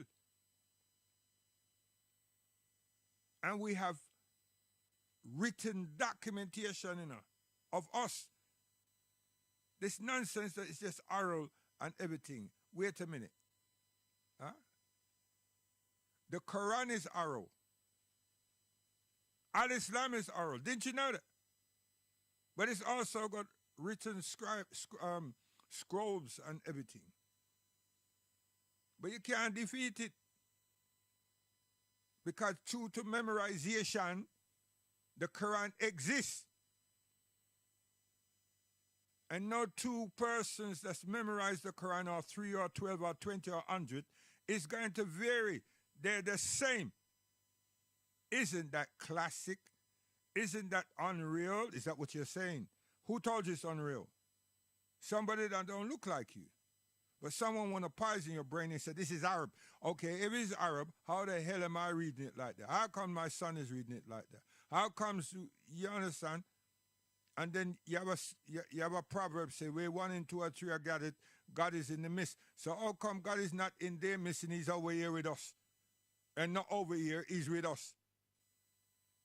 I mean, come on, make it fashionable. If you can, make it fashionable. What you gonna do? You need some production crew for Hollywood, like you've done with Black Panther and all of these nonsense. Come on, man, let's make it fashionable. How you gonna do that? You can write your own book and get your own people them to recite the book and then say that they can memorize the book. Let's go. And you'll find they fall flat on them face because there is an element that is not with man. It has to be applied to man. Man can't work it. What did he just say? There's a rhythmatic program that allows us, human beings who embrace Al-Islam, to be able to read and recite, memorize the Quran. So even though you write your own poetry in a book, and there's 50 of them, even 12, and you can't memorize them, and not for your fault, you just don't know how to do it. None of us do. That's another miracle to prove it's Allah subhanahu wa ta'ala, God Almighty, who give it, who have given it, who gave it to us, human beings on this earth. But some human beings reject. And you're rejecting without testing. How the hell can that work? I am sick and I need physicians. Am I going to say, yeah, me not deal with you? I'll be a damn ass. But we reach to the point where we're selective. So we look for Harley Street. And we think say Harley Street, it used to be the top. That's how we came here and find out. So we look for Harley Street. But then as we grow and grow, but not we grow, as we listen to our parents and we stick to our herbs and their original source, we go find one of our people them, and most of the time it has been an Asian who has continued the herbal trend. And we're not talking herb ganja, we're talking herbs. And everything that comes from there is bitter. Bitter to the taste, but sweet to the belly. Hey, that's nice, you know. So we have to try and, overstand and reflect and don't run away from things. But you cannot, even the Pope, one of our brethren, 2 of them, my imam and a brother named Ahmed Didat, challenge, our imam didn't fiercely challenge the Pope, but Ahmed Didat did. And say, get one of your disciples, whoever they are, to recite the Bible. And before that happened, he recited the Bible. The whole of the Old Testament. And took a break and then put the challenge.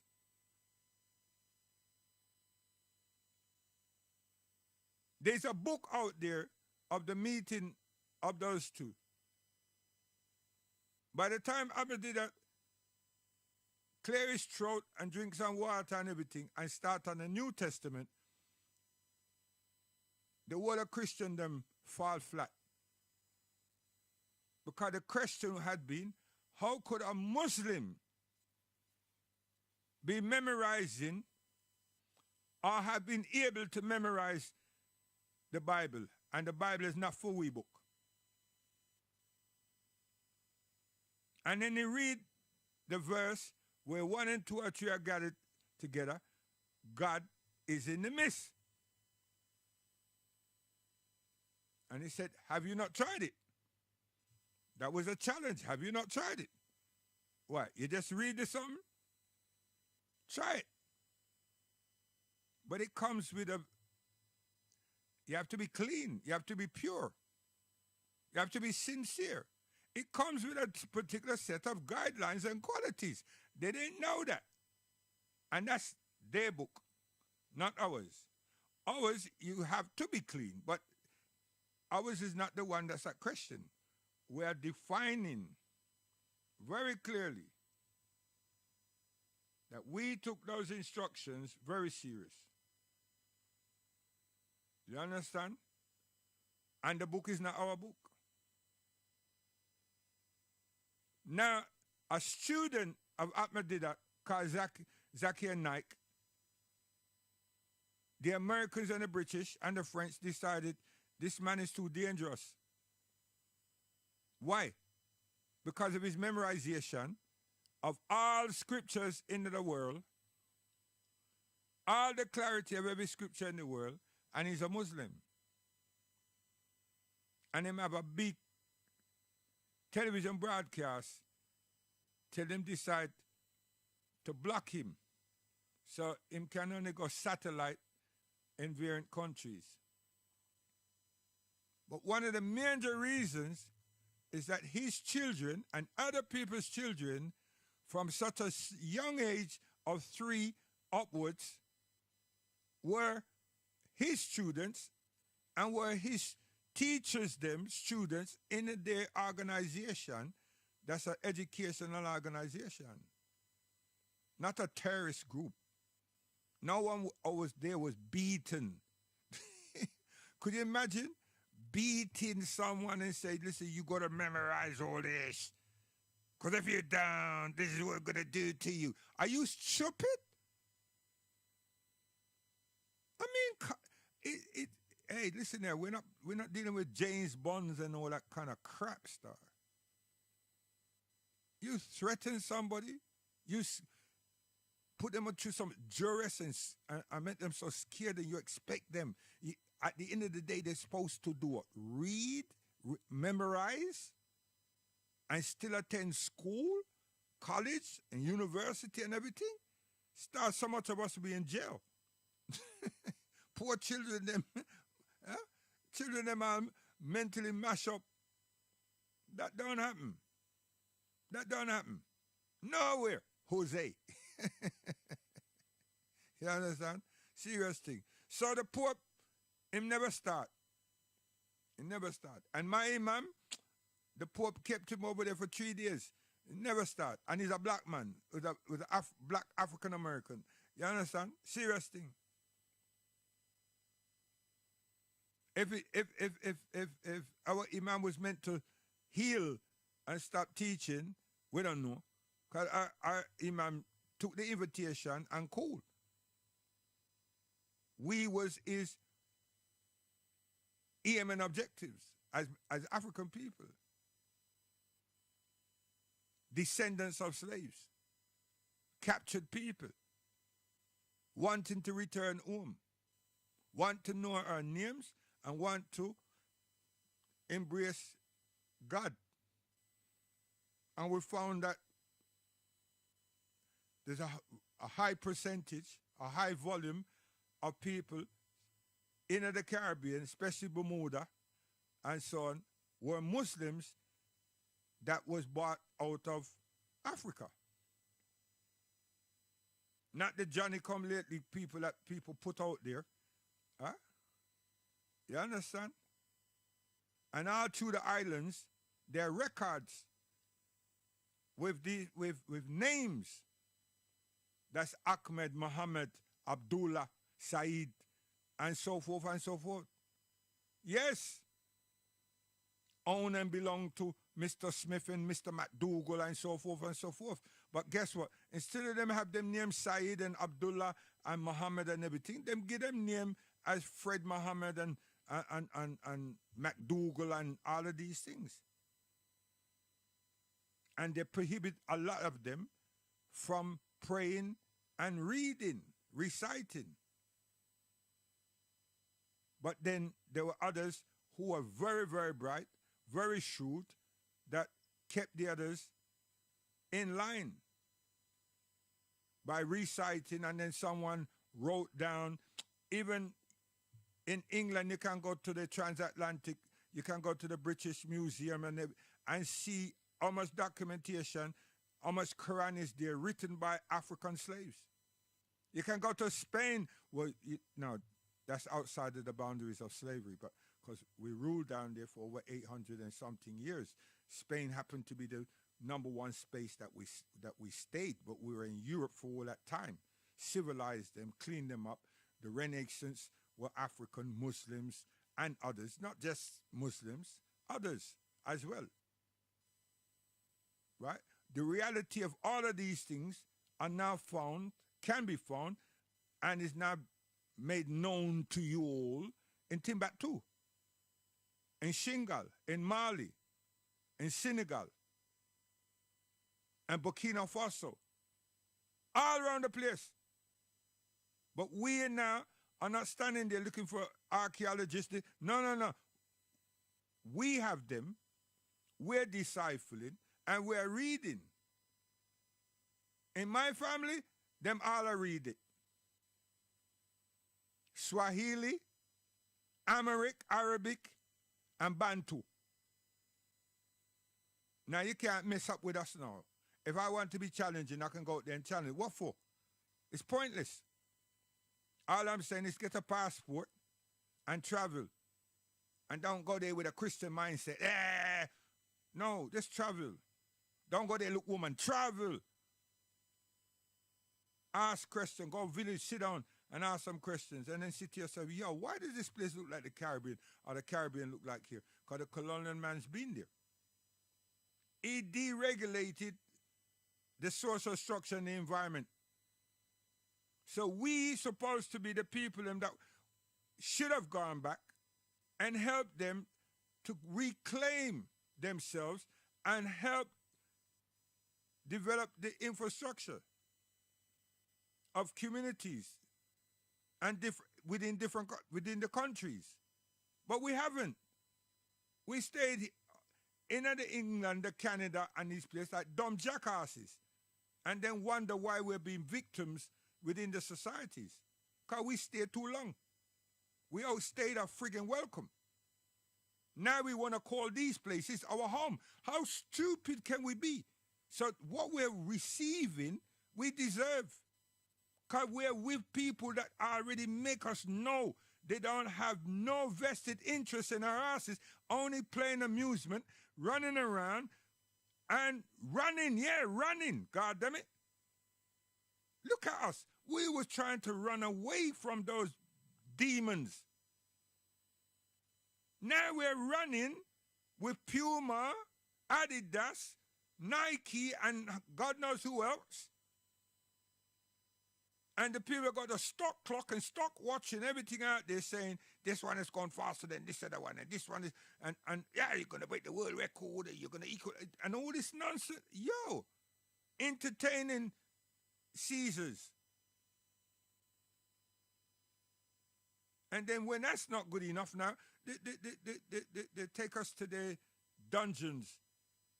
And now we're behaving like them in all their filth. And one day somebody says, you know what, he's talking to his friend. He said, hey, you know, I'm African. And the people say, what? And then them stitch your ass up, and then everything looks bad and dirty and filthy. And all these people them that look like us, but they're brownings of us and everything else, come out there saying, you did this and this one did this and all sorts of stuff. And we did some dangerous urinating on peoples and everything else. And we're standing there laughing, turning girls inside out and everything. And people are standing there laughing. now of a sudden justice have come from the same people that perpetrate the same thing, but it's to make everybody realize, listen, don't listen to those moralists. Run from them. Now the same church that we propped up is become a dungeon. Man and woman is twerking, man is with man and woman is with woman and all kind of thing. Yeah, and them say that God, Jesus is, and so forth and so forth. In the same places, and they're making hundreds and millions and everything, and they don't give nothing into the poverty-stricken African American, African Caribbean, and African villages, etc., etc., etc. So what happened? God said his bank is too full, so one can take something and enjoy yourselves. It's always a problem when people are doing this tithing. It's always a problem when them say give in the name of God, and nobody's asking like, why is God asking for so much money? And then when you got last week money, what did you do? What did God say about that? Because He always coming back saying we need more. So He could be in the church for 20 years. Every week they're asking for more. Never showed that they're grateful. And the people, the attendance is never awarded anything, but the man them sex the girl them and the boy them and broke up relationship between husbands and what. The thing is sad. It's sad. It's very, very, very sad. And we have the moral high ground as human beings. So why are we so dismissive? So don't say that me I take, you know what I mean, me confuse and me twist up the thing and then me come about reggae Bible. Yeah, it's a reggae Bible because the songs that is played, right, and everything, the songs them have proverbs. Yeah, they're proverbs. For me, they're proverbs. Because I have to listen to the lyrics. I'm not going down into beats yet. I deal with the lyrics. So I say, instead of people, them say, Jesus love you and Jesus love little children. Who's this Jesus though? In Hebrew is Yeshua. So in Latin, what was it? Christ. When them got the English sorted out, them say Christ. So then they want to change Christ into something, Yeshua into something. Huh? And Yeshua become Jesus. How come? Where does this work? Huh? And they did, and their alphabet was never completed because they didn't have a J. So them couldn't work with Yeshua. They're working with Yeshua, but Yeshua put them up there with the people them that call themselves Jew, and there was no Jew, and everything. So there's some falsification going on here. So then you have to find out now, if this is God, how come God tweaking over here, tweaking over there, and then them tell about the Greek? So God gives something to man, and then man decide to do something with it. That's exactly what happened.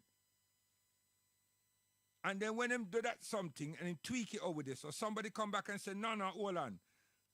And then the people then finish up with from the Latin and from the whatever, then put it in the lap of the Greek. Why? Because the Greeks were the people them that was allowed to be in Africa studying. Don't you get it? And that's why some people say that the Bible actually comes from Egypt. No. The Bible is from Europe.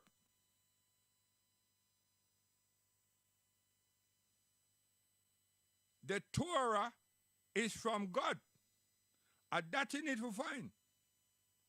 The Injil is from God. That's what you need to find. This Bible, something, is from Europe. It's European peoples, particularly the British.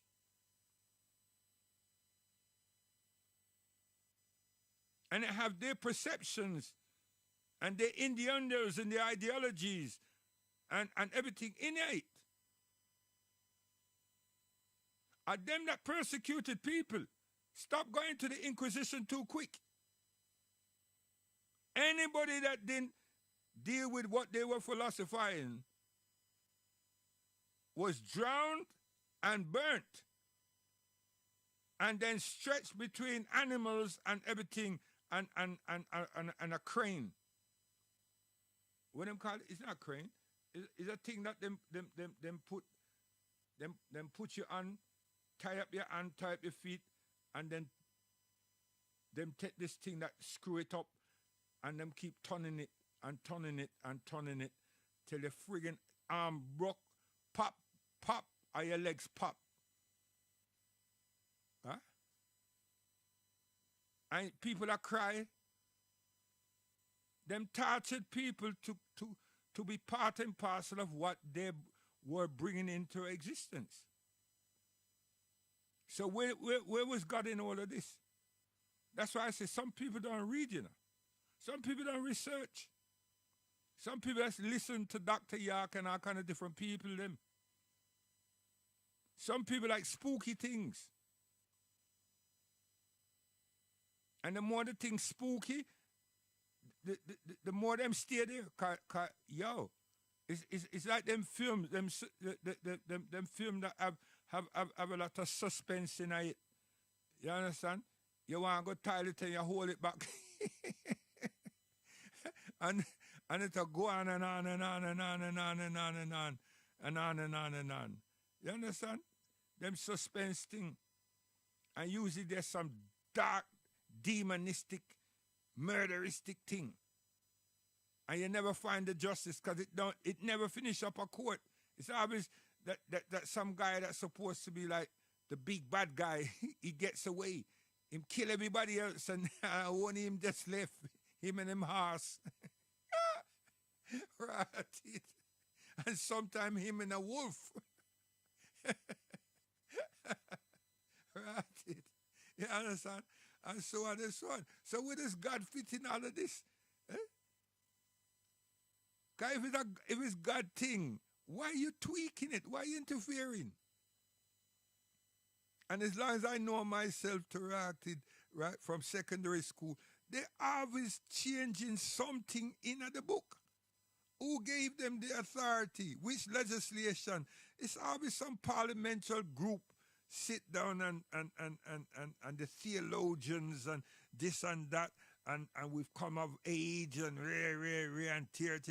And them twist this and tick this out and put this in and you understand? And this is supposed to be the word of God. Lie! If it's the word of God, how come you don't fear God and love God? So you have to turn and say, listen here, you're outdated now, mate. Come on, right? You know what I mean? We're coming with a new style. That's how these people operate.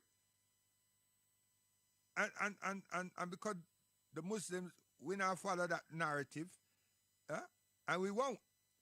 And then realize that even if them tweak the Quran, we can tweak it back and say, yo, hold on a minute, get that out of here. Yeah? Because of the memorization, the Hafiz. So what am I going to do? We're going to go around the world and kill everybody that can recite the Quran? You're a jokester.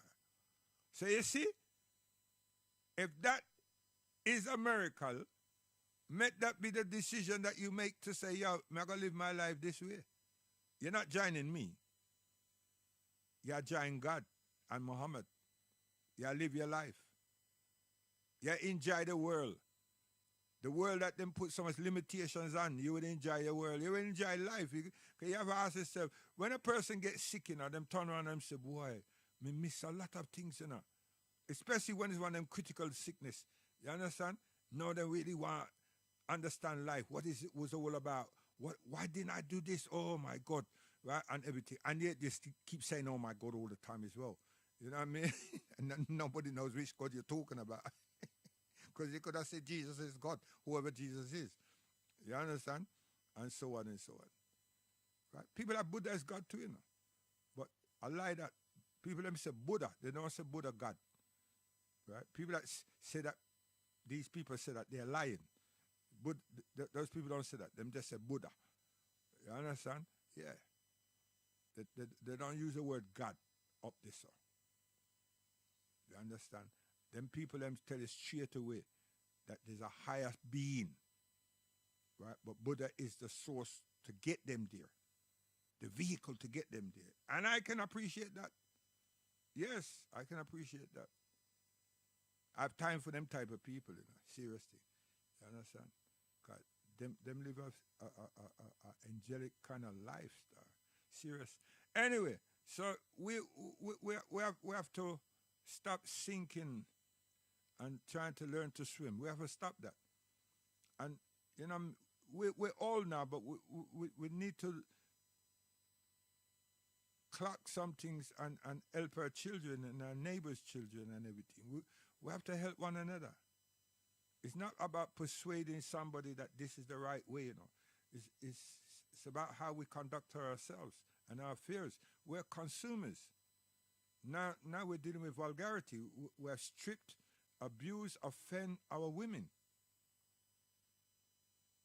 In all of these countries, there's rules, there were legislation for decency of women and so forth. Now, that's gone. That's gone. The carnivals have shown a different face.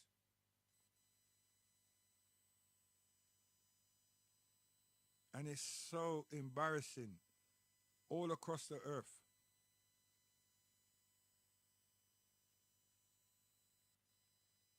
We don't appreciate and don't understand what culture is. And we don't appreciate and exemplify what morals and morality is.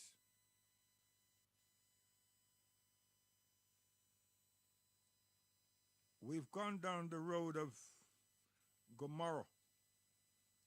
It's not all about illicit sex. It's about the betrayal of the dignity of being a human being. That's the next thing, you know. People not read. People not read. People just get us a little clip and run with it.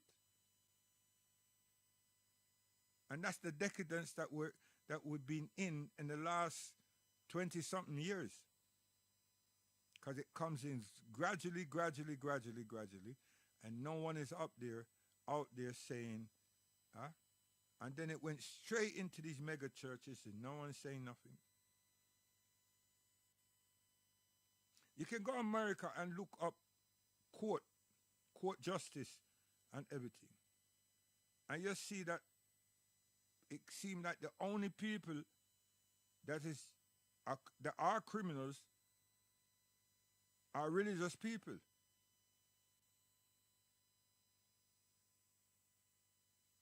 Big, small, and medium-sized churches are religious gatherings. And that alone should make us sick. Because these are the places that's supposed to be the shining beacon for our lives, for people's lives. But no, they're not. And they murder one another too. The man them get together and silence the woman. Man them get together and silence the men. But first they were trying to pay them off, and the people then realized that them have a bag full of money, so what them give them is pittance, so they want more. So then devise a plan, group of groups, and decide, okay, you will get more. And then them get found out.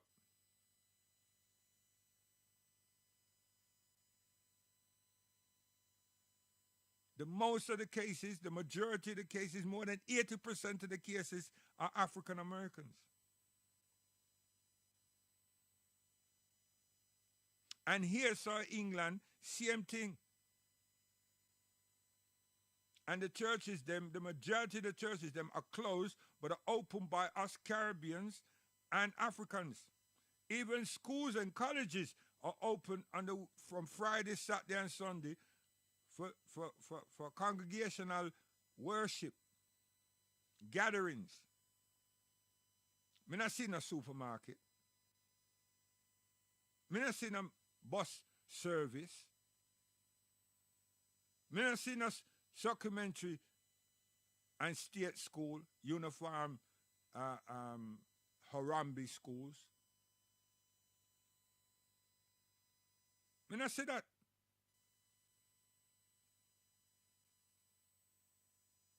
Me not see no Ethiopian Orthodox, only Rastafari have that. Me not see them.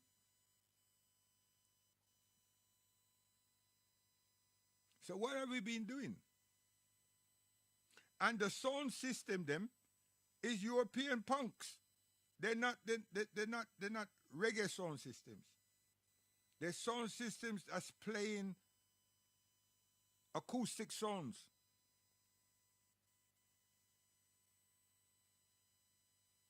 And people are smoking skunk, skunk, skunk.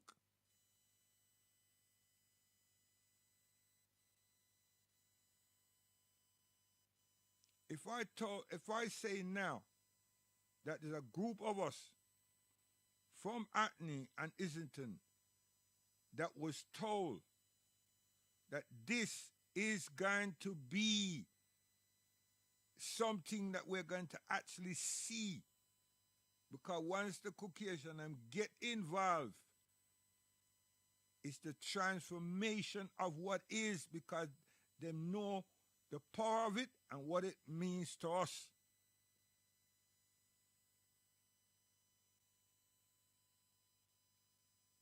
And all the sound system them left and went Europe. All the sound man them left and went Europe. And even those that stayed at home, they were playing for different peoples outside in the rural districts, but doing that punk thing, something else.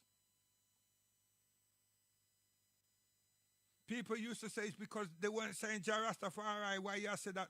No, not every song was saying Jah Rastafari. No. We have some tough cultural song that never said no Rastafari, nothing. Them just beat down Babylon and Observer,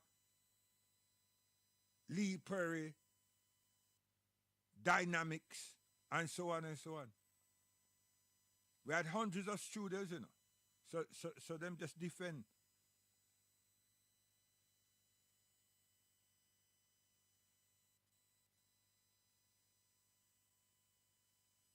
But now one emphasize on our women to be undressed and to be jumping off a speaker box and up on a pole and all kind of things. No, none of them things.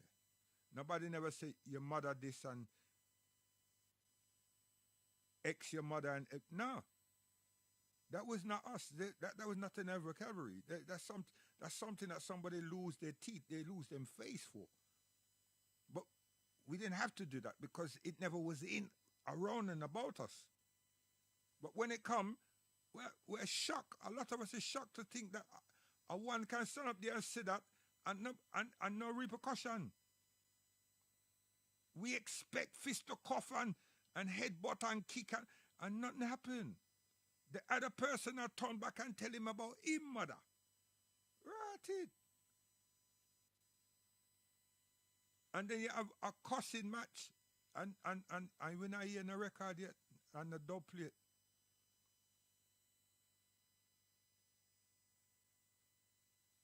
So don't be offended when me say I play my reggae Bible. I tell you. You understand? So big youth, we are say, touch you in the morning. Aye, boy. Come big youth.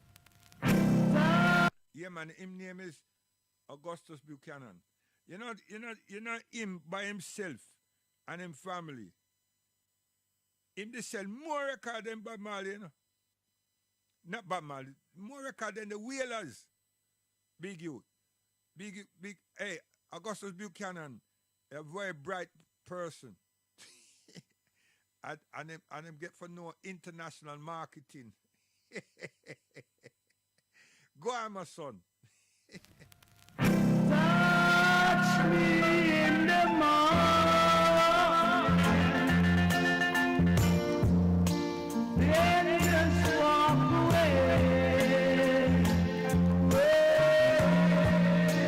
You don't have tomorrow. Touch me at yesterday.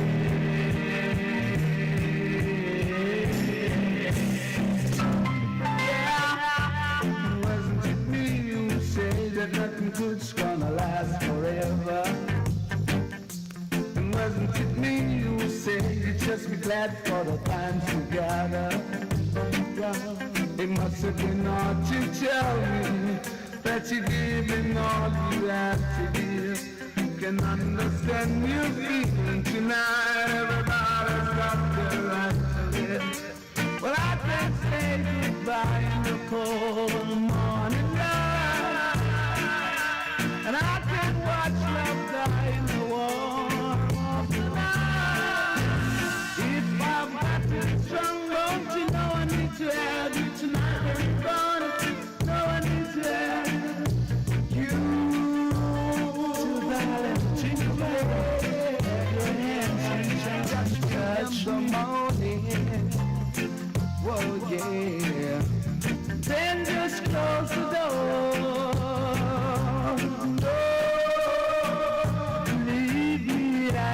Yes, big youth, me I tell you, man. Yo, young Prince, come up here, man. Yo, young boy, come. Tell them a story. My story. Now listen to my story and sing along with me. You see what I mean? It takes out my story. Tell them my story. Listen to my story and sing along with me. It's coming, the musical heat wave, it's coming. Settle Salad Power, Archway Central Hall. Come, Mr. Foster. Yo, big you, come back. Jayot. Hey, brother man Dennis. I hear some people go chatting this and that, but to me they don't know where. Hey, we are dealing with. I hope you're not talking about me, man. What you deal with, Jayot? Hey, brother man Dennis. I hear some people go chatting this and that, but to me they don't know where it's at. Go on and say something. Right on, brother. Right on. Right on. Yeah. Right on. Right on. Right on. Yeah. I can't believe that it's real. No. The way they makes me feel. I really mean it. It's hurting deep down inside.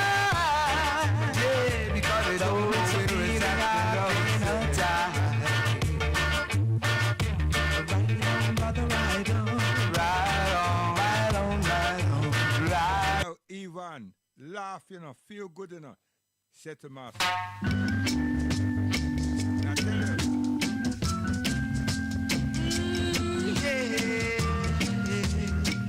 I'm so young, You see the studio? The studio called Aquarius. Sid!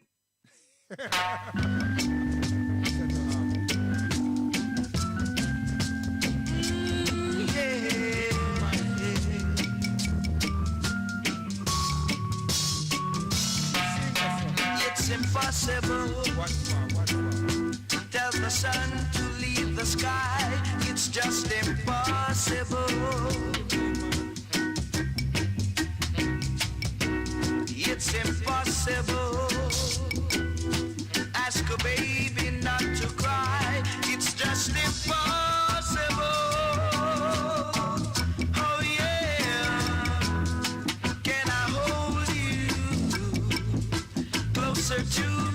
Settle. So here what now? And meet up Gadman.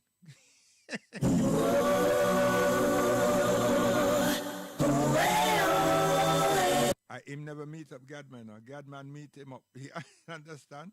Yeah. The 12 tribe of Israel. Come here.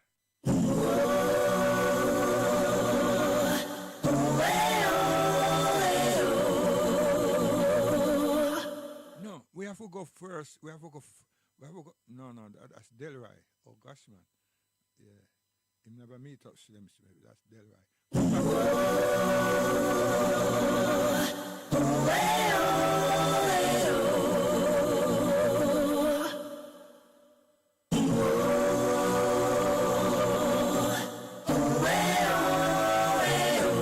Oh, them give me copyright burning on that one day.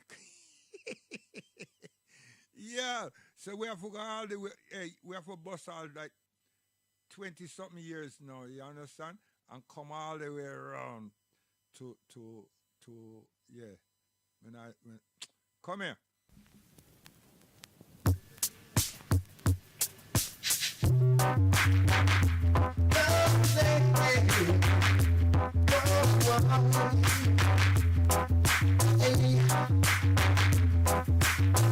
I made my way to the extreme. Cause she blew my mind. We had a problem, let's face it.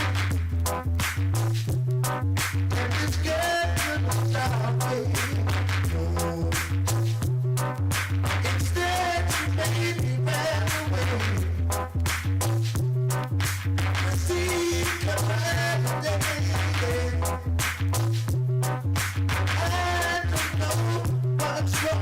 Musical thing called them a go on like them a Superman, but them a Aquaman.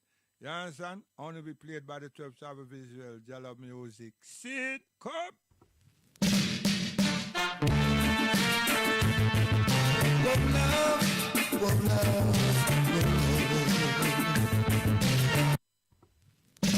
And this is my US connection, Mr. Tads and family. Come up.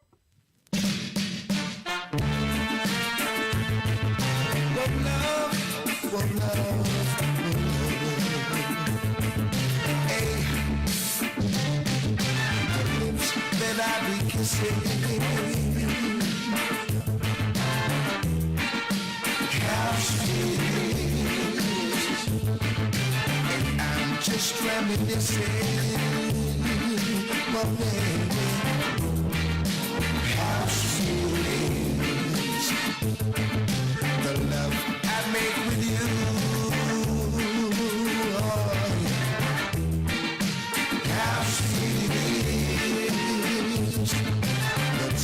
I spend with you, darling, how fast it is. Whoa, oh, oh, oh, oh, boy, how sweet it is. Yeah. Whoa, oh, oh, oh, boy,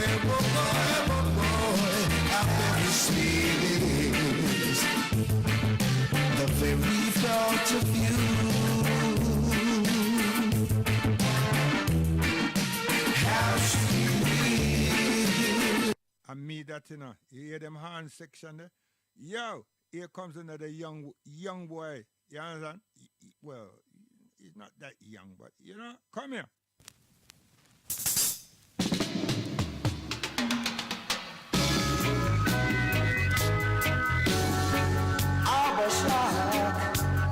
Everything you run down back. Everything you run down back. Everything you run down back. Yeah, you never was born yet, you know, star. See? And if you was born, you never hear them tune, you don't know about them sound. Yo, never the enchanter, enough respect. Sir Biggs, enough respect.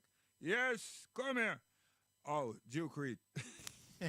Say that, boy. And song called Kong Shelley. And I man, Young Zion, Lion.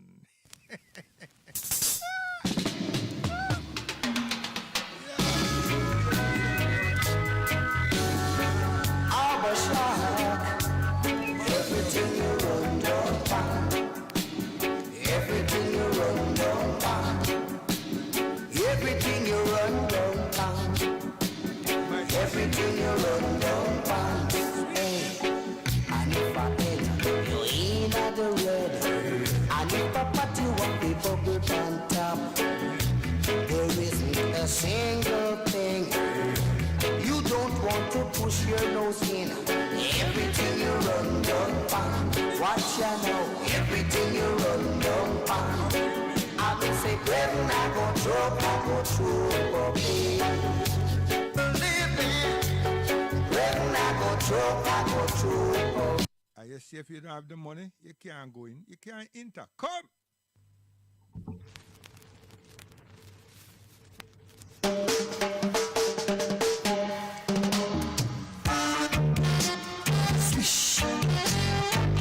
Yo, Birmingham, brother Fancy. Yo.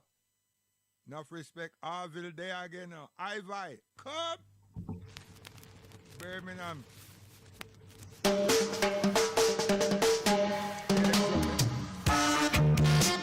Swish, splash, swish, splash.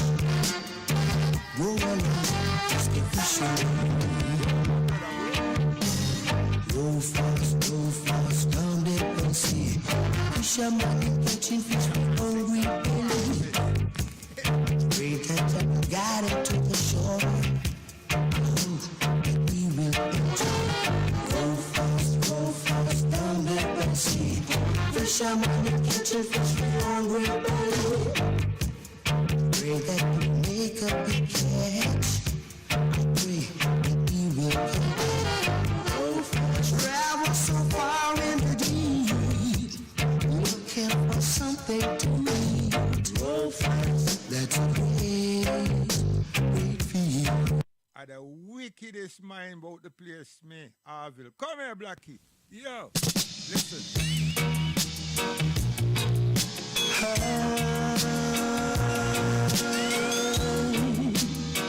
La la la la la la. Have you ever had another love like you had with me, girl?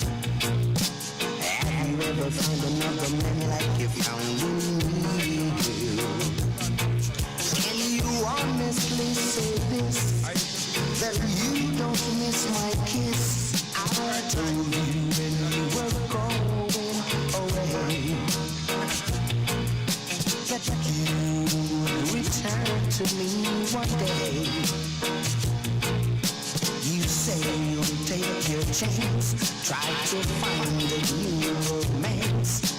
Now girl, can you tell me this? Alright, have you ever had another love like you had with me?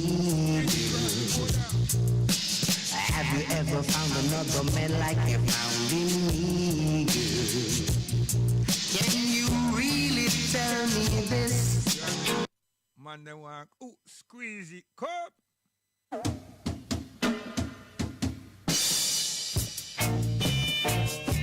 Struggling time is over now. Struggling time. You better mind your time.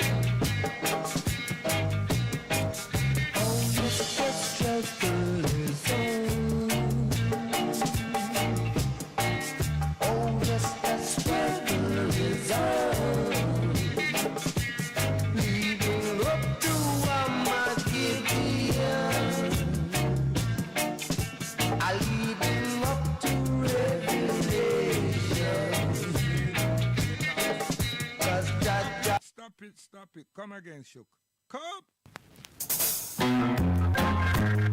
The more you Tell her, you really gonna let you just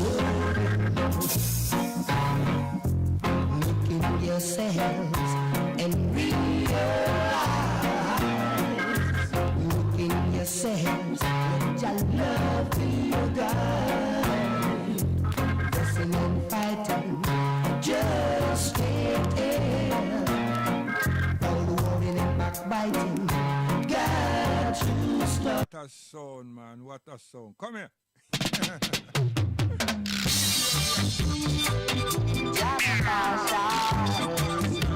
Desire them the Other than the oh yes.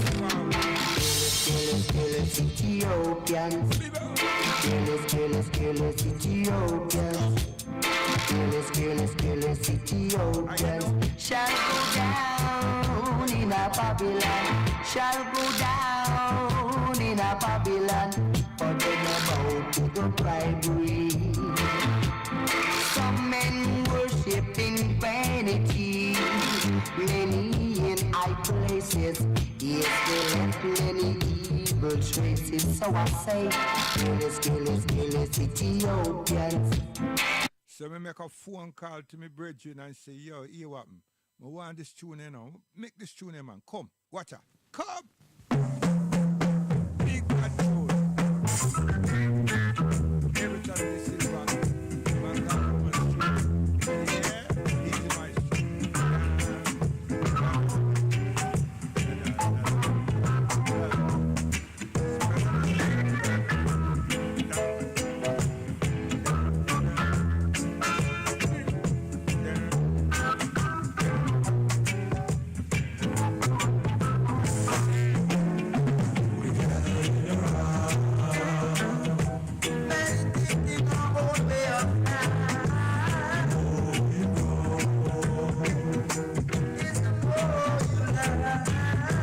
Musical thing called Never Too Young to Learn. Yeah, man, you know what I'm saying? Yo, Jono, if me play, you know, the people them go block this the session and me lose out. So yeah, what now? You understand? Dennis Emmanuel Brown. I'm gonna play one more me gone.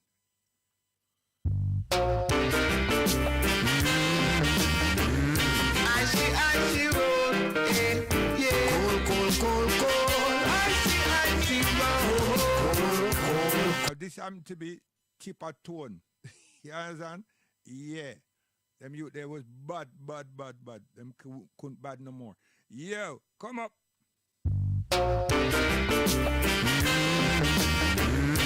see road, yeah. Cold. I see road. Cold. Ratchet.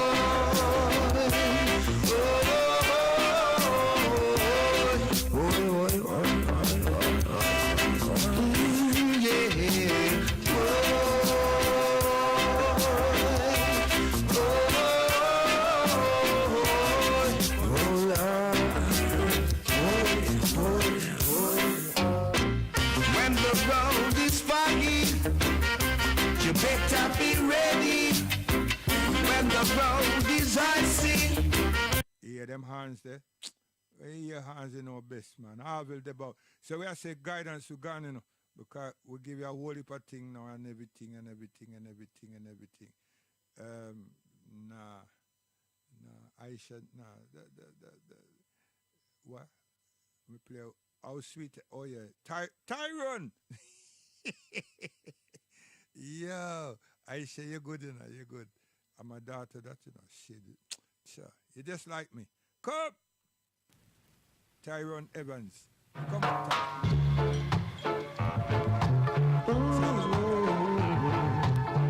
Sweet soul. The lips that I be kissing, yes. How sweet it is. And I'm just reminiscing.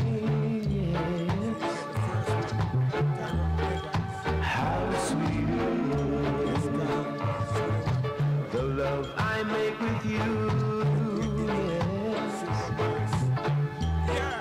How sweet it is, the times I spend with you, yes,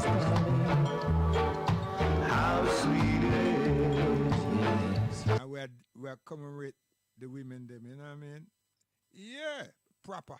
So we are say guidance to God, you know. What? sound system now. We not deal with that.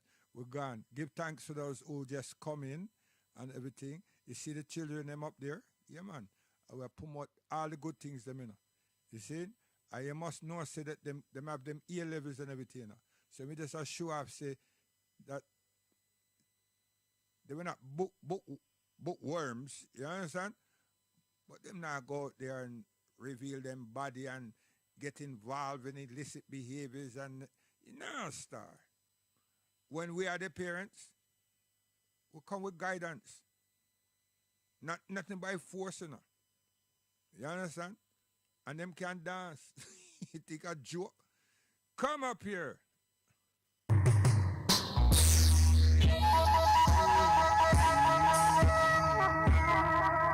the reason we play this song here now, I not play the Sir Lloyd Power yet again. It's because there's too much fiction and everything going on in the world right now. Not right now. I mean, but we just want to make the people understand, say, then war and fiction and everything. We know how to dash it out. But you understand? It's outside of our jurisdiction. So we as a people, them, come here, man.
Yeah, must come back one of them session there and bury that phone, Solar Power style and Conk Shelley style. So, yo, Ivan, I can't go away for Dennis again, you know. Come here.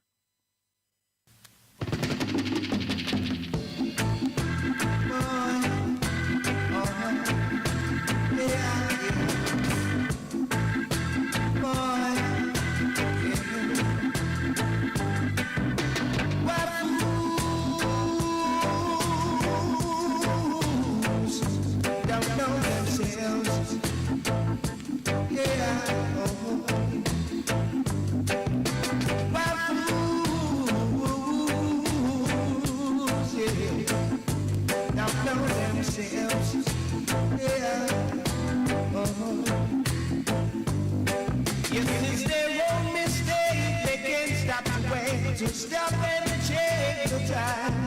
It's the fulfilling nature that is happening now, and it's here for all to see. The time we are living, yeah. The time. Settle Israel. Come up again, man. Israel we are deal with. 12 tribes. Come. Whoa, whoa, yeah. In a Babylon. Yeah. In captivity, dreadlocks send down a Babylon to warn the nation. Tell them about your love. Daddy love, you know. Come.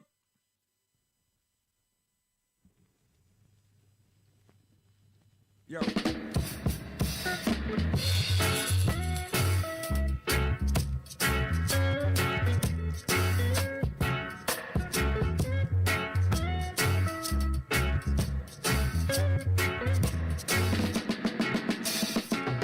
Over the years, black people been living in pain. 400 and plus. And over the years, we all been feeling the strain. Too long, black man. But the time has come when we all must see the light. Tell them again. We've been buried down here in the dark for so long. Martin Luther been preaching about humanity. It is true. Marcus Garvey been preaching about equality. Tell them again. Weak heart did not love to hear them kind of man talk. Oh no, they congregate and sound like dogs apart. Cheer up, black man. Cheer up, black man, you know the battle is won. And we dead there. When I run, gun away. Come.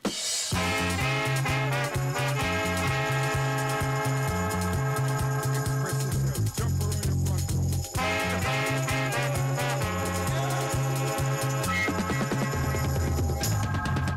I remember my old time days. Yes, I remember my old time days. They were so nice. So very nice. I used to walk my way to school. Now that is against the rule. Yes, maybe you will end up in 3. Yeah, what a sound, sweeting. Come. We now will Serious. we now. Money make them hair get up. Baby now. Look how she a walla walla. Money make them hair get up. Look how she a walla walla. Settle, Paul. Come again.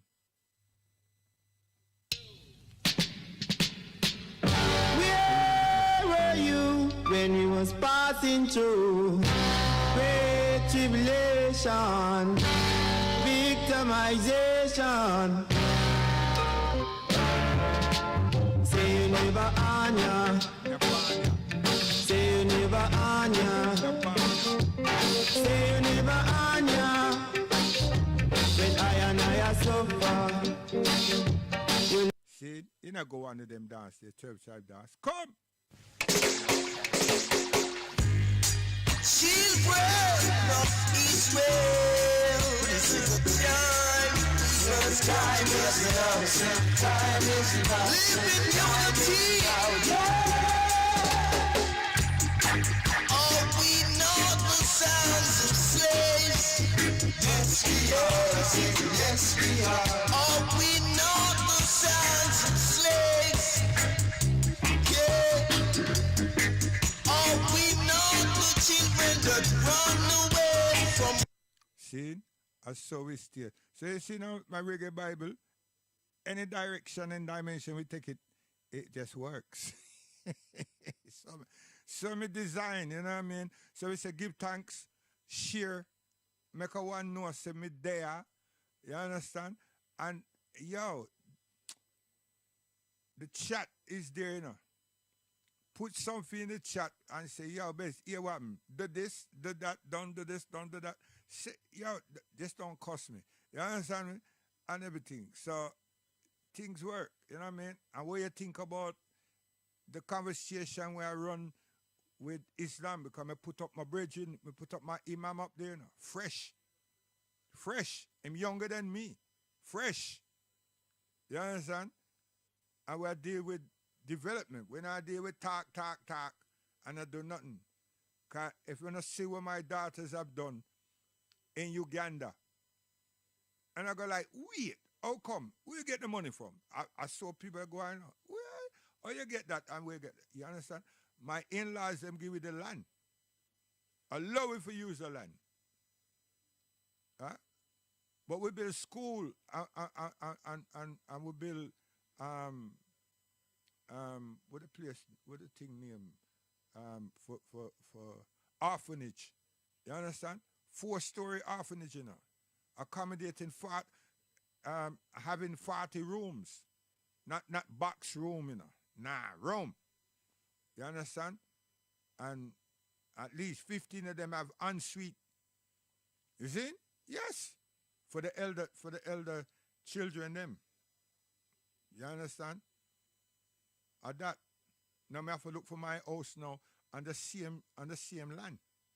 Not look for my house, just pick an angle. Because what is left is slopey angles. But nevertheless, you understand? So it's those things. You understand? That is going on. So I pray to God that me live to be able to rest up in my own yard. You understand? Because I open up business there for my son. You understand? Well, not open up, develop a chain of juicing and everything over there, sir. And over there, sir, mean Uganda. You understand? Right in the fertile precinct, you know, near the ocean still, but yeah, not far from. You understand? So we have land for grow. We don't have to grow the crops. They're already there. You understand? And so on. So I want to set him right. So when we pass out, him, you know what I mean? Him can hold him on and him have some independence in this world. The world going to go through some changes, rough changes. So I want him to be independent. So we have to grow that now. You know, that's not boasting. That's the reality of life. You understand? That's why I put up things there like cohesion, African cohesion and cultural harmony. And that we need, that we have to emphasize. You understand? Because we are the strangers going home. You understand? It's not so much about the language, you know. It's about integrating, it's about understanding the customs, you understand? And the harmony and them type of thing that we have to do that. You understand? And the moral disciplines, the cultural disciplines and the ramification. You understand? The whole modality. All of those things we have to tune into. You understand? Not we're gonna collapse at the first hurdle. You understand? Yeah. And we just have to pray and take care of ourselves that we have good health and everything. You understand? And protect ourselves from malaria and everything. That's first. You understand? And then our body's gonna experience a lot of different things within the climate and everything. Because, you know, we're not exposed to no longer than a couple days or a week, or what them call summer over Essa. You understand? And you know what I mean? And then the water conditioning and everything. We have to be in all those things. These are very important things. Plus we are share our experiences, our skills, if we have any, and I mean skills in relation to qualifications and experiences in different trades, technical advancements and so on. We have to go there to share that and work with that. We're not go there and say, yo, me did that, me make some money. No. That foolishness. A foolishness. We have to contribute. You understand? To the welfare and the upliftments and have a broader prospects of what infrastructure look like and help the people them. And like me, a water purification I work with. Water purification, Arville, I work with. You see? Yeah. And I get my resources then from Switzerland, Sweden, all these different places there, Europe, you know. But we have to learn how to repair, set it up, filter, all them something there, right? So, you understand? Because we can't keep run across Europe, forget this and, yeah. So there's a lot of advancements of learning and put things into to the practicality and everything. 'Cause people, we can talk about everything and don't implement nothing. We're not going to look solution. We're going to implement things, apply. You know what I mean? Because we have some well-educated people now. But theory with no application is a dunce. You hear what I say? Theory with no application is a dunce. It's a dunce. Them know everything, but they can't make something out of what them know, what we know. You understand? So that was yesterday. This is today. So we have to come different. You understand? So give thanks.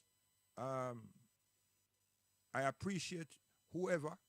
You understand? And share the thing. But I need some comments. Seriously, I need some comments. You know? God willing, the week coming, I'm gonna show the video of the American brother, of the American minister talking. You see, the person who got shocked by what him said, done a video. But that person knows a lot about Al-Islam. I've never heard him say anything derogatory. What him did is keep cross-questioning people as to find out why we hold fast to it, why we live it like that, right? Why we are dealing with Ramadan like that and all these things. You understand? And so on. But it's done what I call a very good video, you know? So I shall say, contact the people them and instead of just putting it up and then all of a sudden you get blocked or something like that. You know what I mean? Because sometimes the people them do something and then YouTube says something else. Right? So it's better to try ask the people them for permission to show their video. You know? Some of them we just put them up anywhere, but I've not put up somebody that's giving some humble opinions and everything to Islam. I haven't. But I've done some that I've talked about Harlem and the conditions after the Second and First World War, and the person went crazy. Right? They actually wrote to YouTube. YouTube sent me a copy, not all of it, you know. And up to now, the person hasn't decided to speak, to respond to me because his email address has been there.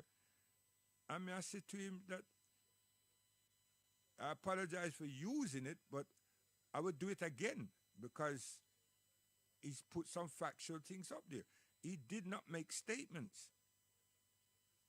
Whoever, he's that old anyway, you know what I mean? But he was always into films. So he recorded people and he interviewed people that came back from those wars. And then the way they were treated. I want the Muhammad Ali one coming back from the Olympics and everything. From him. But guess what? He's a Yahudi. There's nothing wrong with him, but him reserved the right, you know what I mean? And he's not asking to say, give him some money, you know. He said that the product is his, and that's true. What he's saying, I don't like other people using my product. So I'm saying, well, how long are you going to stay here? Man, go get dead crazy. But then it's his own prerogative because it's his. Anyway, guidance, enough of that. Guidance, we're gone. Give thanks. Share.